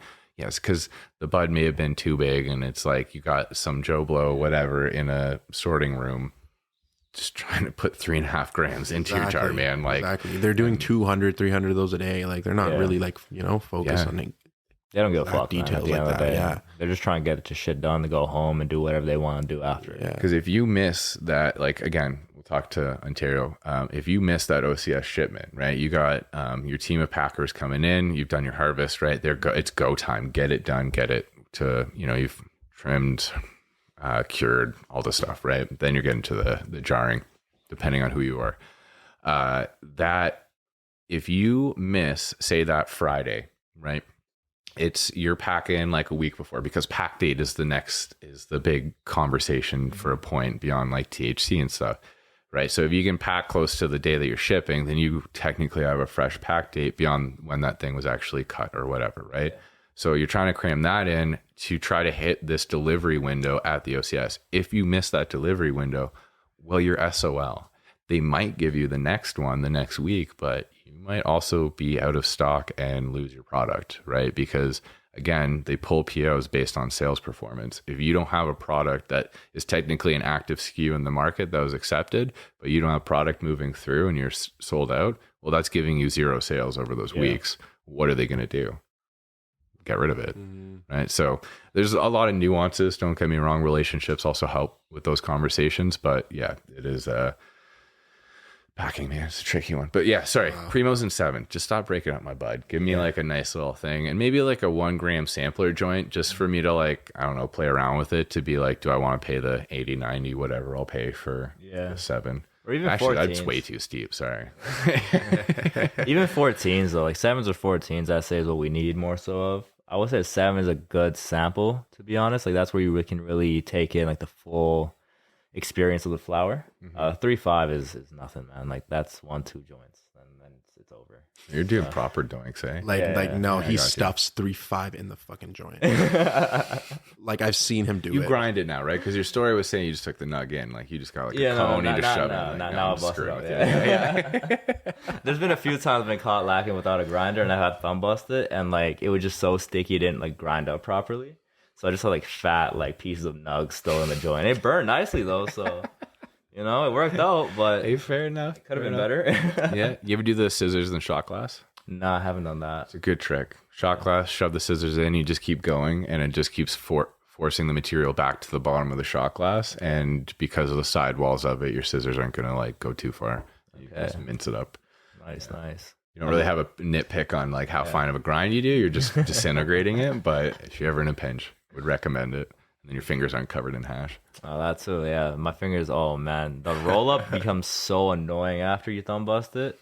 Cause like half the time the paper sticking to your thumb and shit. It's just the glue is gone. Like it's at that point your thumb's the glue. You just gotta smear it on the thing and hope it sticks. The worst is if you kind of slobber a little too much and the glue strip's gone. You're like, wait, is it just on my tongue now? Or if you're rolling like a hemp wrap or like a blunt, holy crap. That is a lot of saliva. That is not something you want to do in front of your friends and then be like, do you want to smoke this? And they're like, what, the half gram of spit that you just put into that thing? Like, and your tongue does not feel good after that shit. You're making love to that wrap. It's a little bit, man. Your tongue burn, bro. It's like a rug burn on your tongue. For real. You just don't want to make eye contact with anyone while you're doing it. Yeah. That's jokes. Yeah, I don't even want to look at what you're doing. Just give it to me after it's done. Just make sure it's dry. Yeah. Okay. Yeah. Let's wait 20 minutes after you roll it, and then we'll see what's up. Yeah. Have you ever grown anything? No. This is gonna be my first year though. Okay. I'm very excited. A big limiter for me was space, and actually having the freedom to grow. And I'm not gonna lie, it's expensive. Right? Yeah. Depending on what you're doing. But yeah, I. Funny enough, my older brother actually had supposedly someone he knew gave him weed. It was a friend of his. I loosely quote friend because he had a little container and it was like a cream cheese container that they like cleaned out and put weed in and they just wrote weed on it. I was like, okay. And I'm sitting there with my brother. I'm like, did you pay for this? And he's like, yeah, or whatever. And I'm like, I work in cannabis, right? And I'm like, can I look at it? Oh my God, that's not a friend. That looked like freaking oregano, like just trimmings, whatever. But it was filled with mad mature seeds. And I was like, sick.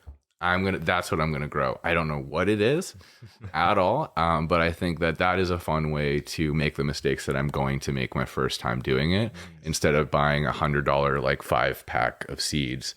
That is like, some bomb genetics, and then you don't really want to screw that up because seed stock 100%. Is a pretty sacred thing, right? Like, sure. So I just kind of want to play around, pop these seeds, maybe make my own seed stock with a selfing at the end, see how it goes. Fingers crossed. So I'm going to try to do one indoor, use some leca and some hydroponic solutions, just kind of a simple approach there, and do one outdoor and just kind of like see what works within my sort of schedule and what I can focus on. And we'll see. I'll let you know.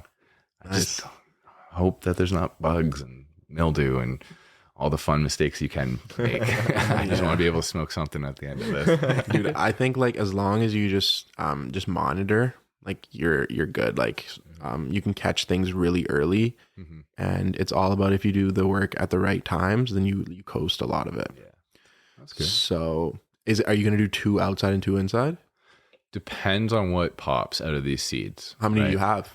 I think there's like 12 seeds overall. So I'm going to do 4 at a time. see what happens, see if I get any males, females, whatever kind of goes on, because I don't know the genetics that I'm working with, and I don't know as to the viability of those genetics. Like, are we working with some weird mutations, whatever kind of thing? Be unstable, herming out, you know? Well, herming too is also like, it could be unstable due to a bad like breeding process where the chromosomes are off, and it will easily flip over with any stress, right? So like if I'm doing outdoor and sure it's going along nice and pretty, but God forbid, with the weird weather we get, something spikes. Well, that's going to stress my plan. Do I come out and there's this little like seeds and shit going on? Rainy, windy day. Yeah. Right? It's like, as much as it's consistent, like monitoring and like stuff like that, when you're outdoors, well, Mother Nature is the one growing it there, and you're just kind of working within what she wants to do. Yeah. Right? And then we sit there with our, like the hydroponic, like to me, I would love to do a living soil indoor one, because most of the living soil organic cannabis that I've smoked has been some of my favorite, like overall. And to me, that's because anyone that grows living soil organic cares way too much, and I want to smoke their stuff. Absolutely. Right. And it's not to put down Rockwool, Cocoa Noir, whatever like you're using. It's just, there is a level of understanding like the atmosphere around it. You go make a grow tent, you try to dial in your heat, humidity, whatever, you're rocking it as it changes and this and that. But we always seem to kind of forget like this plant knows to grow in the ground, and just putting it in Cocoa Noir or I don't know, even Leca, like what I'm going to do, and just throwing nutrients at it isn't really what it was wow, I'm losing my words, but it's not what it knows how to do, right? We were trying to design nutrients to be able to be taken by the root system into the plant. But if you go living soil organic, well, you're now trying to replicate even the soil that it's in and that environment too, right? We're always focused about the air around it. What about the thing that freaking feeds the plant beyond UV and stuff like that? But yeah, I think, sorry, tangent again. But a big one for me is just going to make the mistakes this year and see what I enjoy. Doing a little kind of, like, I want to go simple on this. I'm not worrying too much about like lollipopping, like ripping the head off early, double stemming it out. Like, I'll just do a single stalk, just leave it as it is. Let's see what happens kind of thing. Do I even want to do this, or do I want to keep buying stuff from people who will do this, right? So yeah, first year, fingers crossed for me, guys. Yeah, man. See Good how luck. it goes. Thank you. Yeah, I'm excited to see the fruitions of your guys' project too, as well. Yeah. Is it both of you on board with this one, or is it you leading the grow for you? We are. It's gonna be Eric, me, and Parm. To be honest, whenever we're kind of doing like 3 different like independent ones almost. Yeah. So like at my house, I'm doing CBD genetics. Sick. And then you're doing the black dominant runs, right? Yeah, and maybe a little Oreo, something like that. Oh shit, you're trendy. Yeah. Okay, I see you. I love Oreos too much to not do it. Yeah. So. Like the cookie or like the cultivar? Or both. Because I literally decimated a bag of Oreos last night. Did you see they got mega stuff now? Yeah. That was a problem. Yeah, no. Do you remember like the soft ones? They're almost like brownies back in the day. No. The soft cakes? Yeah, Cakesters? Yeah. I've probably had a lot of Oreo products. Yeah. Especially considering like I lived in Europe for a bit, so they have a lot of shit over there too. I heard they got different Oreos too. Yeah. Like there's something I don't know.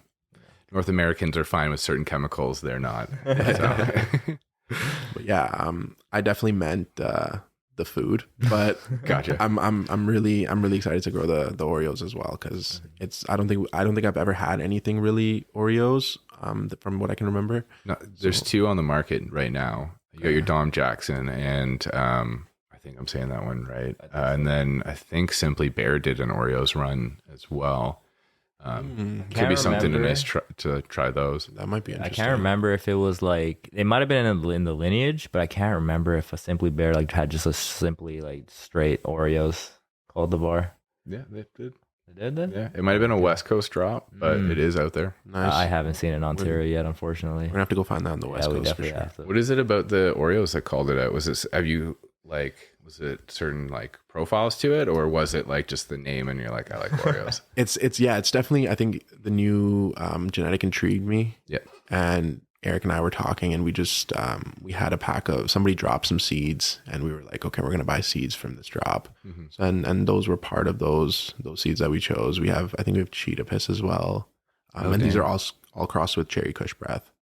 Oh, okay. So Why were they crossing with Cherry Kush? Is it a yield thing, flavor thing? I'm actually not sure. That was just a run that they did, and everything was crossed with that. So Sick. yeah, Hey, man, enjoy. yeah, man. And the flavor waves, I like it. Yeah. Are you guys gonna do any post like extraction, like hash, anything like that, or keep it flour? So like right now, we actually have like 2 plants worth in my freezer of runts.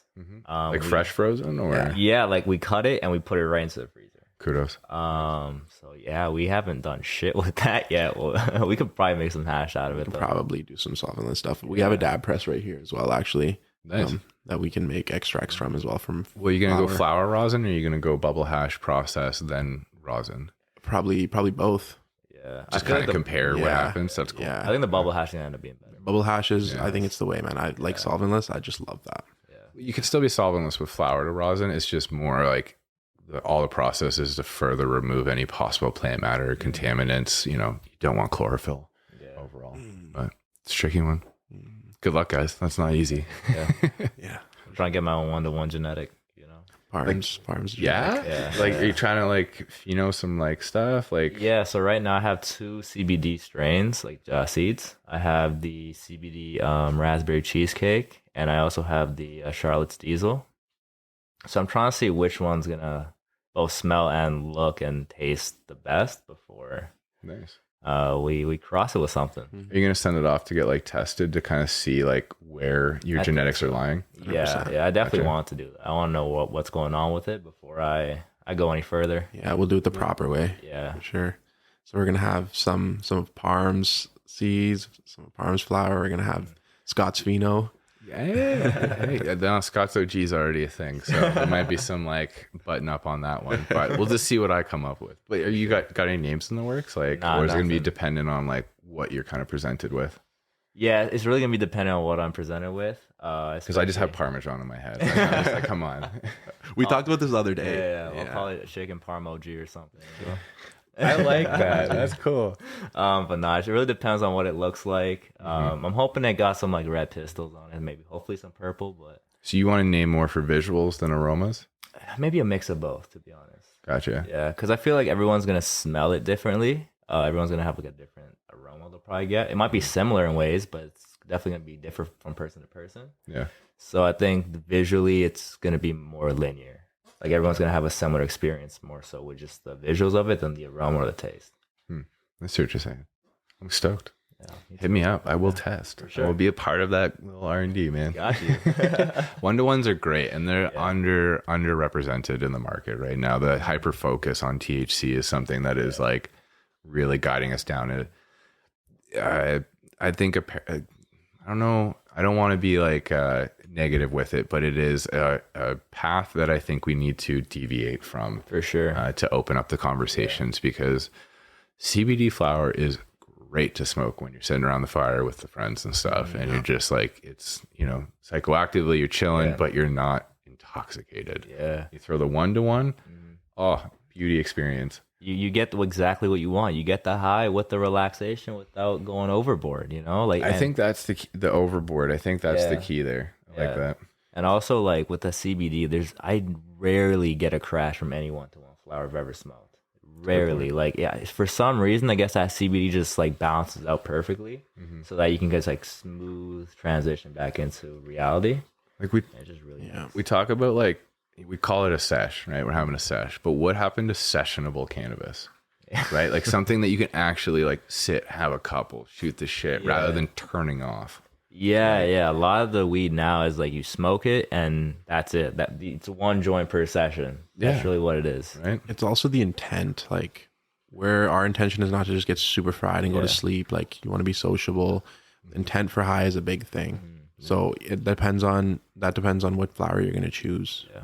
Setting and serving, right? What's your set intention? What's your setting? Where are you? And what's your serving size? Because if something's not strong enough, smoke more. It's too strong, smoke less next time. Yeah. Like it's pretty simplistic, I think, in its approach. And you can find out, like what you said earlier, take the puff, wait 5 minutes, see how you feel, go from there. Now, I'm not going to lie, relighting a already lit joint, Not the best. nah, it tastes like ass, but like it is what it is. Actually, those King Palms with the flavor beads, I find those to be a really good little hack, because if you smoke through halfway and it starts to taste bad, then pop the like flavor thing, and then the rest of it's like whatever. Nice. It's good to go. But Okay. yeah.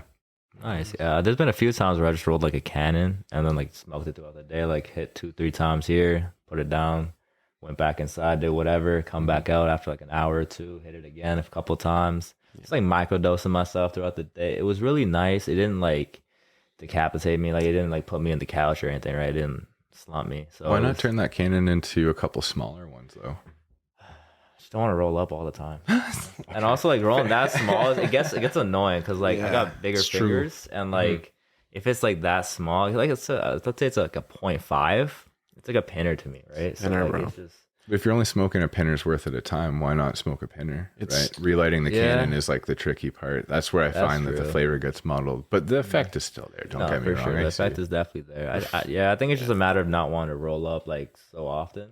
Because then like because I live with my mom and dad still, so like if I'm going outside like every 2, 3 hours with like a new one rolled up, they're like, "Yo, what's wrong with this guy?" Versus every 2-3 hours smoking the one that's just Yeah. been sitting there in the ashtray. There's no proof of me going out with another joint though. I could just be going out Okay. to get my car, you know, or something like that. So there's a few other excuses I can make. So it doesn't seem like I'm smoking all day. Hey, fair enough, man. I like it. Would you ever go dry herb vape, or do you prefer like the I love dry herb vapes. Except the one I have is kind of whatever. It was only like a $50 one, 55 to like 50 to 75. the G Pen Dash or whatever? I've had that one too. It was decent.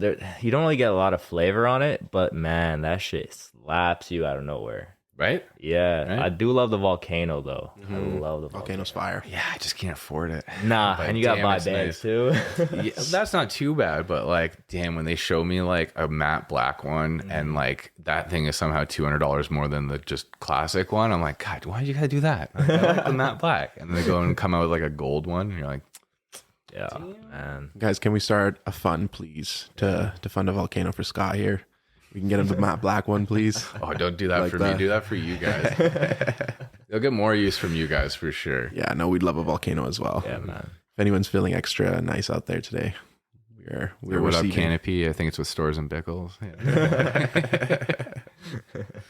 Yeah. So, do you think that there is a place for distillate on the market? Going With- forward or like in general? Like just in general, like obviously going forward, we do have new things coming into the market, but like in general, like is it something that should stay? Is it something that is useful and like compared to everything else that's available? Yeah, I think it's tricky because I'm trying to work against my bias right here, but to me, distillate 100% for edibles, and distillate for affordability, right? Sure, the nuances of a resin, a rosin, that kind of approach to using that for infusion or using that for like inhalation, much bias-wise, much better experience than distillate. But the thing is, we're in the financial times that we're in. There are people that just can't afford it. No matter how you spin that conversation, there are people looking for an effect to moderate, and THC can help with that. So distillate 100% has a place. To me personally, it exists more within the edible realm. When you're looking at it in vapes, that to me is like you might as well just be doing a nicotine vape, right? Because it's just flavored THC at a point. But the thing is, that effect is still there from the THC for people that are looking for that. And there is great medical aspects to THC on its own beyond the wonderful things of entourage with terps. But yeah, totally a place for it. So if live resin was the same price as a distillate, what about then? I think that's an easy answer. Why would you, right? If the only caveat to it was price, and you remove that factor, then yeah, I don't know. I think it's a pretty straightforward answer for you. Yeah, it'd be resin, right? So what about like for these newer edibles with maybe like hash infused or maybe like actual like maybe live resin edibles coming out? Like is distillate still something that should be used if that becomes a thing? For sure, it should be cheaper, right? Like if Again, coming back to price. yeah, like that's all really to me. The conversation around distillate is a value equation, Okay. right? You can use whatever basically material input that you want, and you extract it down, refine it down to THC through your distillation processes, right? And that's it, right? The idea with resin and rosin is premium product in, premium product out, right? If that is the focus and showcase the cultivar you used, then it should be a quality cultivar. Therefore, that makes a price, right? That would be the differentiation in resin, rosin, distillate, whatever. But yeah, man, I think there's also other conversations to be had as to the effectiveness of ingesting terpenes, right? If we're trying to have that conversation, when you use resin, rosin, you get to paint a picture of multiple cannabinoids for consumption. And their effects are pretty well known to a point. We're getting more and more research now that Canada actually has better material to test, which is cool. But yeah, ingestible terpenes, that is, I think, when that truly gets ironed out, then I think I can more clearly answer that question. Nice. Yeah. What do you guys think, though? Like, personally, I like you said, it's definitely a price thing. I wouldn't personally go back to distillate just because it doesn't make me feel the best, as compared to live resin and other things that I've had. So just me personally, I wouldn't go back to it, even for that price. It just gives me a headache and doesn't make me feel good. And I would rather not be high than if I was to be high like that. Yeah. Now, what for the consumer though? Because that's the real question here. Like, if we're talking about personal consumption, I can assume we're on board for staying away from distillate. Yeah. Thing is, we're also in unique scenarios where we can afford that. Yeah. Right? We can't forget that key part to it. When you're looking at distillate, though, if we're asking the question towards consumers, right, and the market. That, I think, is what I would ask to you is, you asked me if there's a place for distillate. Like, what is that place to you, to consumers? Yeah, I absolutely agree. I mean, Parm is probably a really good person to ask because he deals with that on a daily basis. Like, people come in for distillate carts a lot, right? Man, all the time. There's definitely a place for it because, like, there are a lot of people even coming over from, like, nicotine vapes trying to switch over, which is fine in my opinion. Like, that's even better. Not saying it's healthier or anything, but I would say it's slightly less harmful than nicotine is. So I'm all for it for that part. But like, once you get into like the people will come in acting like connoisseurs, okay, and that's what bothers me. And then they'll get a distillate vape, and that smoking longer than you've been alive, blah blah blah. Like, I know bro, that whole cliche, that whole stuff. So I definitely see like the appeal for it. I definitely see the market. It's always gonna be there no matter what. Some people just don't like the taste of weed, and they never will, but they enjoy the actual high, right? And they might enjoy vaping or smoking, and to get that, they'll need a distillate so you can add in artificial flavors, right? So there's always gonna be a place for it, man. And like you guys said, like, it's way cheaper. It's way more affordable. That probably always will be as well because it takes less. It should be. Yeah, it takes less to go like make it. But yeah, like, there's always gonna be a market for it.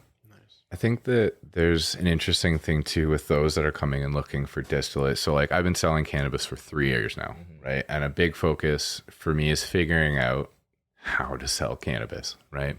I think at times we sit in a sort of negative feedback, not a negative feedback loop, but a too close of a circle where we assume people know what we know. And that is some of the biggest like red flags that we should ever have if you are a salesperson, educator, whatever, is to think that everyone thinks the same way you do. You're going to instantly hit a wall. Yep. And when I am selling vapes, if I'm at a pop-up, whatever, and sometimes if I am too intrusive and I'm at a store doing a visit and I decide I'm going to start selling some cannabis because someone asks a question, because I like to talk. For me, the average consumer doesn't even know what distillate is. And so like, I don't ever want to throw blanket statements out there, but the average consumer doesn't know what distillate is. And so my approach to selling vapes, and I'll ask stores, is, how do you talk about it? If a consumer comes in and goes, I want a vape, what's your next thing? They'll go, oh, hybrid sativa indica. Semantics there, right? That not being a thing, but either way, into the sense of effect. But people know that, right? So you got to get that out of the like general vernacular people, and that's a whole other conversation. Hey, those words, don't use them, right? Like, that's a whole tricky thing. But I will lead it with distillate or resin.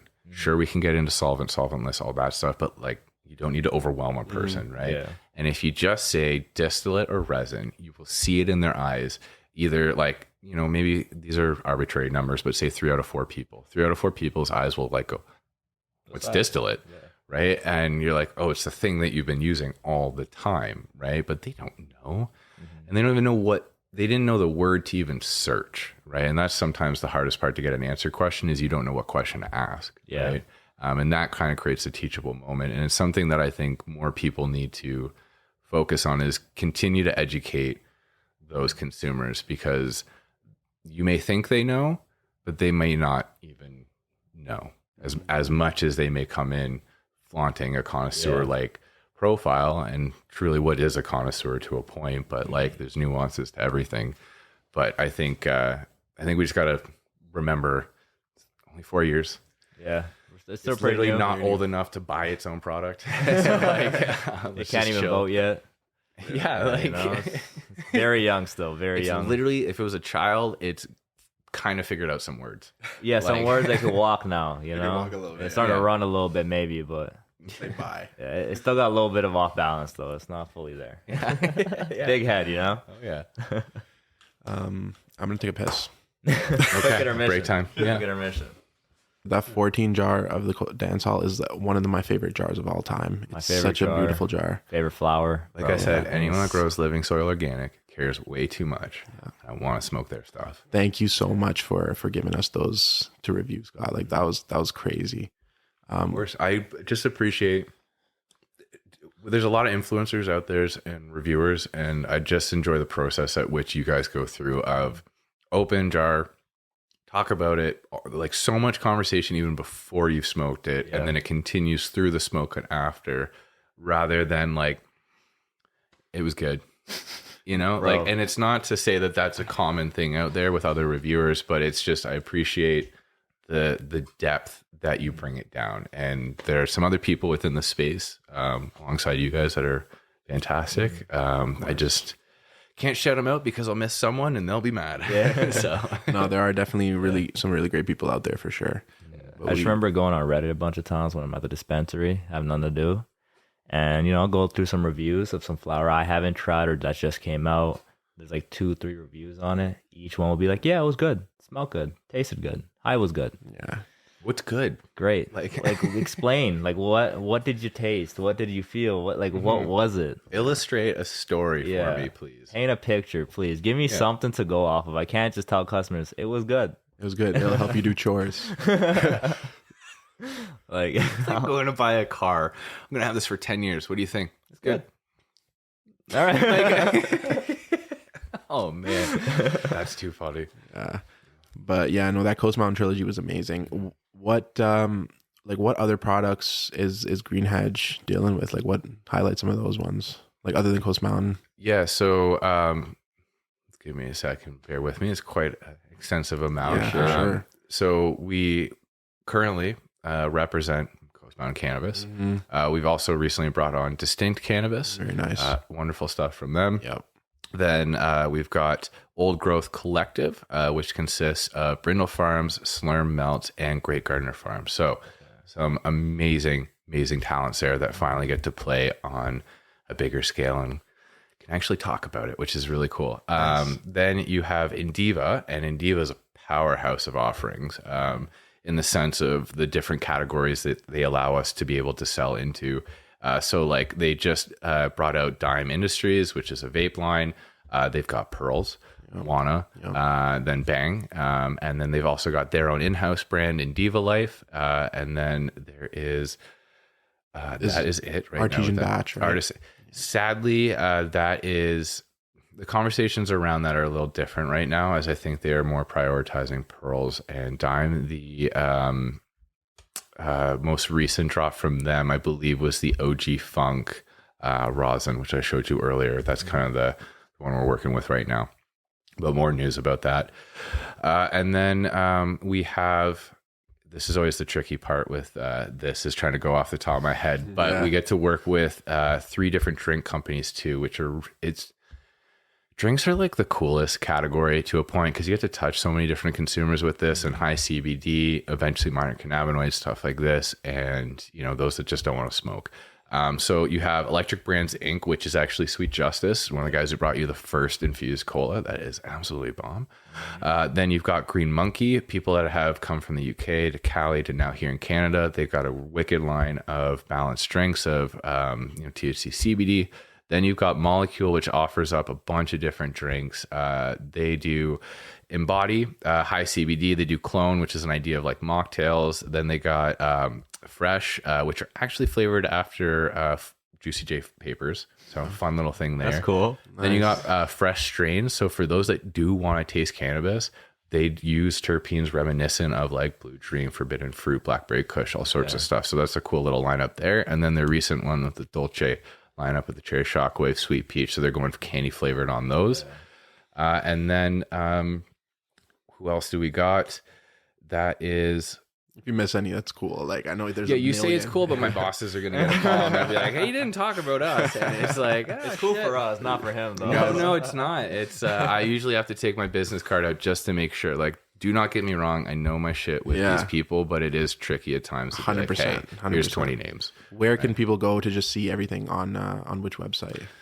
Well, Greenhedge, you can go to Greenhedge, but the site isn't always updated to reflect. And if you want to follow, you got to follow independently. You can follow me, Scott.Greenhedge, where I post a bunch of stuff there as well, as best I can without getting banned.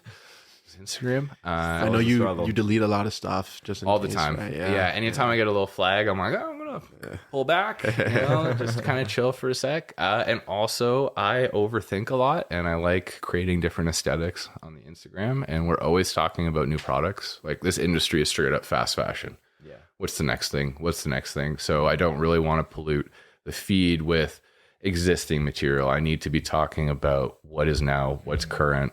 Let's keep this kind of going, kind of stuff. Yeah. Nice. So what's something that you look forward to every day as a part of your job?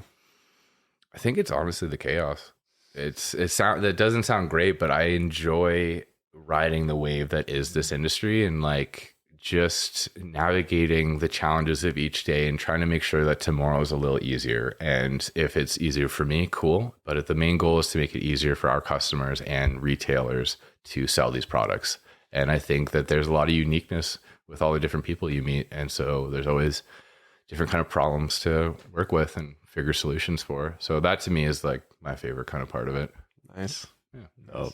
So you like being able to react to situations, and it's okay if your schedule is all over the place. Like, you don't mind that. You oh no, I hate that. I hate that. I try to do routine for sure, but the thing is, you gotta keep it open, right? You basically have to schedule 2 hours for putting out a fire, kind of thing. But that's not an often thing. It's just more the chaos of what I mean is just the sense of so many brands, so many products, consumers that maybe don't know all the things that you want them to know. So how do you get that education out there when you can't even market, right? I can't be on YouTube doing ads. I can't do ads on TV. Like, but how do we get people to know what the hell distillate is? Yeah. Right? You can't really. So that to me is a kind of a balance of a proactive, retroactive thing. You're always kind of following these conversations and trying to fix them as best you can. And then you're also trying to be proactive to predict what is the next thing. How do we get ready for when that happens, kind of thing. So I think that's the big thing. But I try to keep myself as routine as possible to just stay sane. Because if you were like, the industry was a chicken with its head cut off at the beginning, and that's not easy for anyone, but we're starting to understand, what this actually is. Which is nice. Yeah. So I wanna get your thoughts on like just terpenes in general, like the importance of terpenes, and like after that, like tell us your favorite terp or combination of terps that you look for. For sure. Yeah. So terpenes to me are still a part of the whole puzzle of cannabis, but it is something that allows us to have a conversation outside of THC. But to me, the conversation is more the genetics and the cultivar that's there, because there's so many nuances even beyond the cannabinoids and the terpenes present that can lead to the effect, right? Things that we don't truly understand all yet.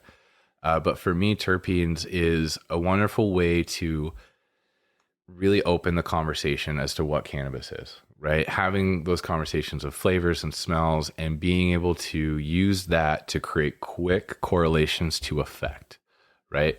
Oh, this heavy, spicy kind of thing always makes me feel this way. This sweet citrus vibe always makes me feel this way. So you can use those quick things because smell is one of our best ways to remember stuff. Like I can't remember exactly what the research is around it, but it's some of the strongest ways to form memories. Yep, 100%. And I believe that. 100%. And sound as well. Sound and smell for sure. Yeah, I have a lot of memories associated with like music, like songs. I have a very distinct smell and taste in my head. It's a peanut butter and Nutella. Had a terrible time with that the first time I ate it. Oh no, it's such a good combo. I know, right? That's what I thought. And then I ate it and I was like, this isn't, I don't know if something was expired or what, but yeah, I've had that. And like, I think I was like maybe 13 at the time. And I was like, I could never get that taste or smell out of my head ever again.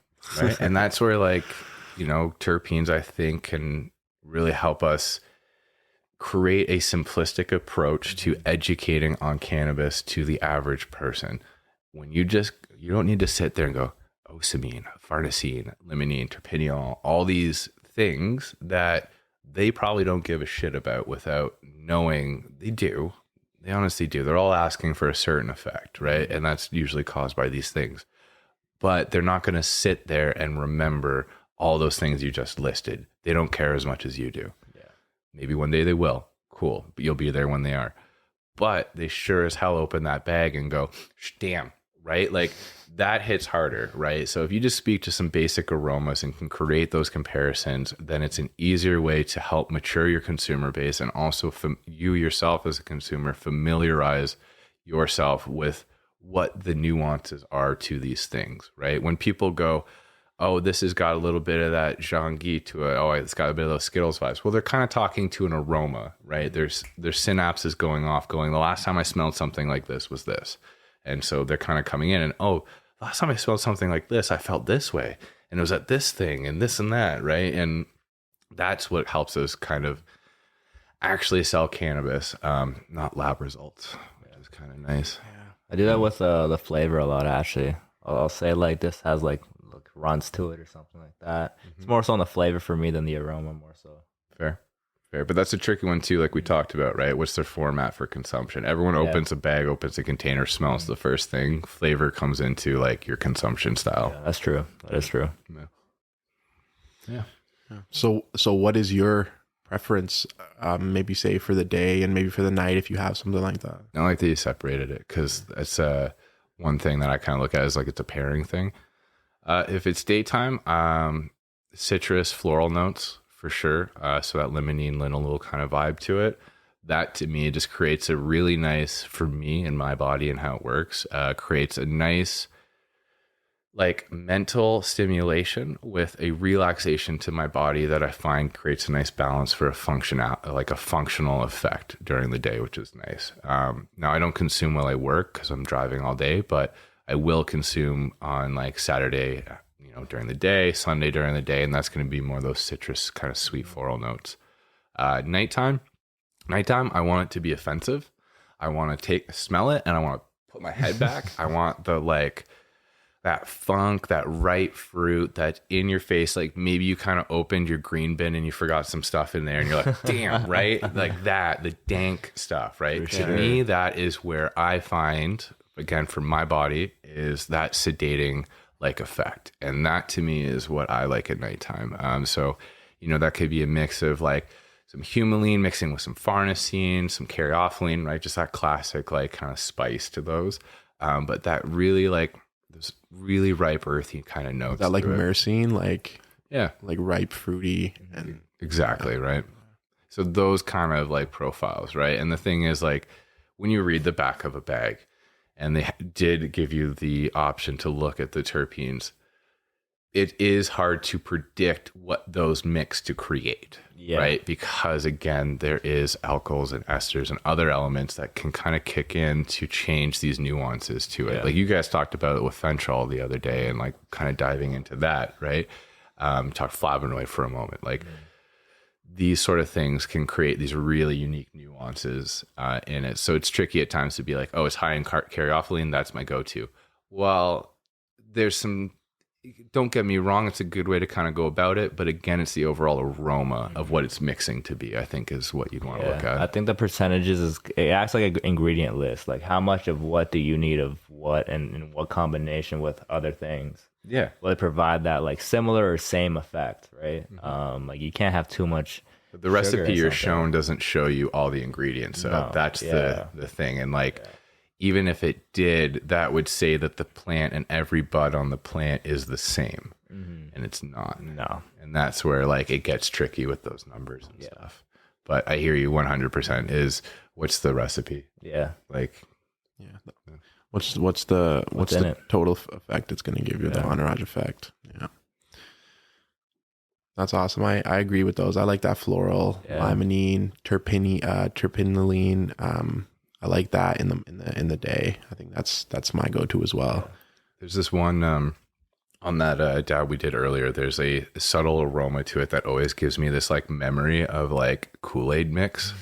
Like this like super sweet citrus kind of thing. Like if you added citric acid to sugar kind of thing. And I always get this Kool-Aid vibe to it.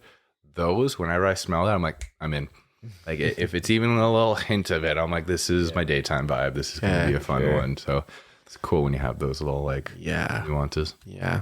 I hope everyone can find theirs, you know? Yeah, man. You guys have probably said them before on the past, but like, what's your like, I guess TLDR, your top terpenes? Yeah, so like for me again, I think it's limonene and terpinolene, like the Miss Kim with the osamine. I think that whole mixture is just super nice. I think even this cherry diesel cheesecake that you have, something like that. One of the from Be Humble. I don't know if you heard of these guys. Be Humble is the brand, and they're grown by I think I want to say Alice C3 Farms or something like that. Is this through the rec market? Yeah. Or? No, I haven't. Should I? They're fairly new, so I've tried to dive deep into them. I think they're more of like a like they have a lot more than just an LP. I think they're involved in a lot more parts of the industry. But yeah, it's pretty much the same as Miss Kim. It's lilac diesel crossed with cherry cheesecake. Oh shit. Okay. And I want to see how it compares. yeah, it's gonna be interesting to see how that compares. But if I have that for reference, then that terpene combination should translate to that one as well. So it'll be an interesting experiment. Nice. I'm gonna keep that on my radar. What about you? I love the floral notes, like that Charlotte's Angel, man. Like it smelled just like tea. It was amazing, and it even had the very similar flavor to it as well. So I love that. I think it was like guile or Guile. Yeah, guile. Yeah. I don't know how to say it. You barely see it either. But yeah, that's a really good one. And Bisobolol was the second one. Yeah, that was another one. Caryophyllene. God, I was running through I'm sorry to interrupt, but we were running through the territories and trying to sell a product that had bisobolol, and like, oh my God, when you talk a lot in a day, your words get a little messy, and you're like, it's balloon. And it's like, no, you know what I'm trying to say here, right? Yeah. Sorry, that one's always been a tricky one. Yeah. But yeah. But yeah, I'd go with that one, the guile, and then probably like linalool as well. I love limonene, always a classic. It's really hard to say which one I look for the daytime, because like in different combinations they have such different effects. Like I've had heavy hitting like nighttime ones that have limonene in it. Then I've had some nice like daytime ones that you would think would be more of a nighttime smoke. So right, and that's where that ingredient list kind of goes against you at times too, right? And sometimes it's just truth is in the smoke. Like a lot of times people will say like the LA Kush cake, like that's a very heavy sedative kind of high for them. For me, I'll smoke that in the morning and be good to go, you know? So I don't even know what I look for really for the mood. I just kind of hope for the best.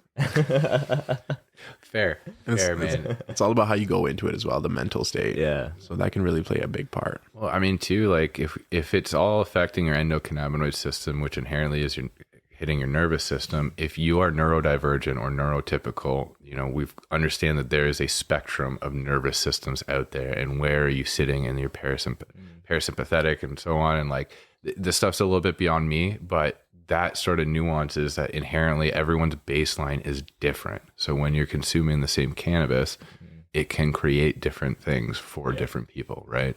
And that's why I think most consumers get pissed off when they're like, wait, so is this going to give me the giggles? And you're like, I don't know. Like it gave that person giggles, not that person. Like, like go smoke it. It's trial and error, man. At the end of the day, you can like do as much research as you want, but your body's completely different, right? So until you try it out, you won't even know. Just write it down. Yeah. Like write down what happened so that you can go back. There's this beautiful thing called phones. Have you seen this? You can take a picture and comment on it.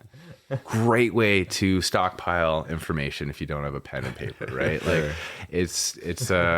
I think everyone figured out their line with alcohol. It's pretty clear. Hey, I'm a 3-beer person. I'm a Mickey person, whatever your thing is. But for some reason, people seem hesitant to go figure out the line for cannabis for themselves in a certain way. And I think people just got to start smoking some more weed. Yeah. You just got to consume and figure out what's right for you. It's the only way. Yeah. And if you have questions, reach out. There's a lot of people that can definitely help, right, with 100%. That. Yeah. What advice, if any, do you have for maybe somebody getting into your role or in general in the cannabis industry? Yeah. So cannabis industry in general, I think just how much do you care about cannabis? Because I think it can go two ways. You care too much and you don't care enough, right? If you don't care enough, then it's a paycheck. If you care too much, you are going to be disappointed, right? There's kind of nuances to this. So figure out where you lie. Figure out where you have faith and where you believe companies align to your beliefs as well. Do your research, talk with people, reach out to them on Instagram, have conversations, LinkedIn, whatever. Don't ask for a job. Ask what sort of things that company needs, what sort of talent, how you can be the best candidate, right? And use those as like tools to kind of like build on sort of thing. But if you're looking at like something what I'm doing with as a territory manager and doing business to business sales, that is a wide range of skills and it's a little bit different per company and how they handle it. For me, your biggest things are going to be like figure out your time management, figure out your actual ability to sell. As much as it is cannabis, wonderful thing. Let's kind of stop romancing it a little too much here. At the end of the day, it is sales. And I think that doesn't sit well with some people. Do not get me wrong. I love cannabis. Mm-hmm. But at the end of the day, it does break down to numbers. How many went through? Was it successful or not successful? Right. And that's kind of the thing that I think people need to, kind of sit with, right? Can you deal with that? Can you enter that? Because the cannabis space is not an easy one and it has caused people to leave and it has tired some people out because it's not easy. Right. So I think people need to figure out what do you truly want and who do you want to represent and align yourself with, because we are in formative years. So how are you going to form it? Who are you aligning yourself with to help strengthen and build up? So I would just say, who do you give a shit about and focus on that? And as to the jobs and positions, you'll know after you do it if it was the right thing for you. Because it's kind of what you make of it right now to a certain point. And if you want to do sales, hunt down for sales. You want to do marketing, hunt down for marketing. But just be open to the nuances of things and just be ready for, riding a startup wave. Right? And it's just fun. The opportunity's out there. Just which one do you want? Yeah. Right. Yeah. And sometimes you make it. Mm-hmm. So yeah, guys, it's definitely a growing industry. So new. There's so much potential to be unlocked. So much further to be researched. So much further to go. So definitely crazy chaos right now. I'm excited to see what happens in the next 5 to 10 years, sure. man. If we could just stop talking about percentages. Can't wait. I think that's step one.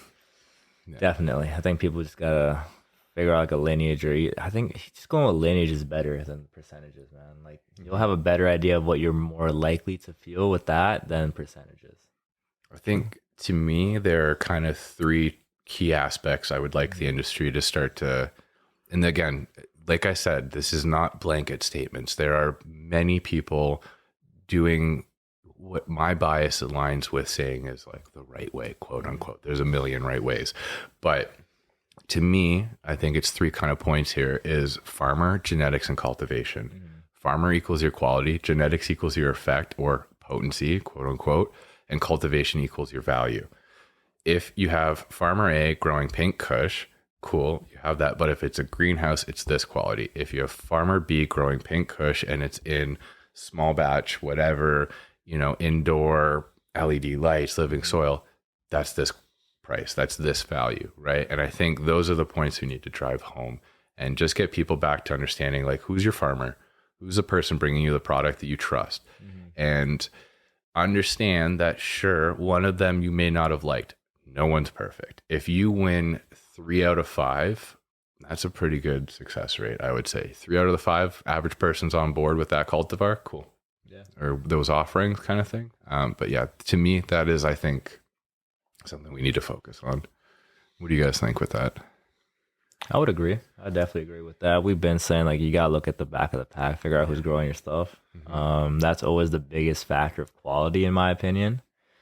And then after that, yeah, like, it's just a matter of people wanting it, right? So the lineage, I think, is a big thing for me. Like, there's certain strains I just, like, stay away from. GMO being one of the biggest ones. Same with Black Cherry Punch, because those two. Well, one, GMO tastes disgusting to me. I do not like it in any shape, way, or form. Black Cherry, it was just so, like, oversaturated in the market. Yep. Where, like, just hearing it makes me want to, like, it gives me shivers. It's just negative connotation. Yeah, it's like, just like, it almost disgusts me, And not for any Still real a very good effect and flower, just saying, but I know what you mean. Yeah, like, it had a very nice effect. It was heavy for me. It was very sedative. And the flavor was nice as well, but just because of how many there were, it was just such a big turnoff for me. So if I see any of those two crosses, I'm more than likely going to decline that one. So yeah. Yeah, I definitely think it's about the grower too. That's where the product is coming from. Yeah. A lot of people forget to, like, they forget to, like, they don't know that, or they don't think about that. This is a classic disconnect when you're at the grocery store. Yeah. Like, wait, this comes from somewhere? Yeah, exactly. It doesn't just appear here. For real. Like, even giving notice to that, like, oh, these are, where the bananas come from, or where, like, your strawberries are coming from. Like, that's important to know. Yeah. So it's the same thing. It translates, like, cannabis is flower too. It's fruits. It's the same thing. But yeah, we've been talking for quite a bit of time. Yeah. I appreciate it. Great. We could go on forever, man. And we definitely have to do a part 2 of this in a little bit for sure. I'd be down. Yeah, 100%. Do some check-ins. Yeah. But thank you guys. I appreciate the time. 100%. I appreciate you coming out here, man. coming out. Yeah, for sure. It's an amazing opportunity. I'm excited to see where you guys go. Appreciate it. It's been a pleasure watching you guys grow to this point, where you were kind enough to invite me on. Of course. And I'm seriously, keep doing what you guys are doing. This is amazing too, because you guys are building a resource for, people to connect to, and have the information that we were discussing isn't easily available for people. So please keep going. Appreciate it. Yeah. Thank you for the feedback. Thank you for the support. And it's always nice seeing you in the cannabis realm somewhere out there. I'm sure we will meet again. For sure. Do you have any links you want to shout out? I know you did Scott.Greenhedge, Greenhedge_cannabis. So there's greenhedge.cannabis, or sorry, greenhedge.ontario if you want Ontario specifics, but really greenhedge_cannabis is where you want to check on Instagram. And then me, Scott.Greenhedge. Nice. Yeah. Nice. I seen that Greenhedge out in British Columbia actually was in our chat as well, I think, on the distinct one, I believe. So it's nice to see some love from out there as well. I believe the guy running behind that is Steve, Steve Crichton. If you guys want to geek out on some stuff, have him on. And if you want to talk about a long conversation, he's a great person. Okay. He is a wealth of knowledge, and I would be a pleasure to have him on here. Okay. For sure. Nice. So poke him back. Yeah. Awesome. Appreciate you guys for tuning in. That was podcast number 5. We are out. Yeah. Okay, we're colder than the breeze, but the breeze ain't flowing like me, motherfucker. Hold up. You don't need to hold up.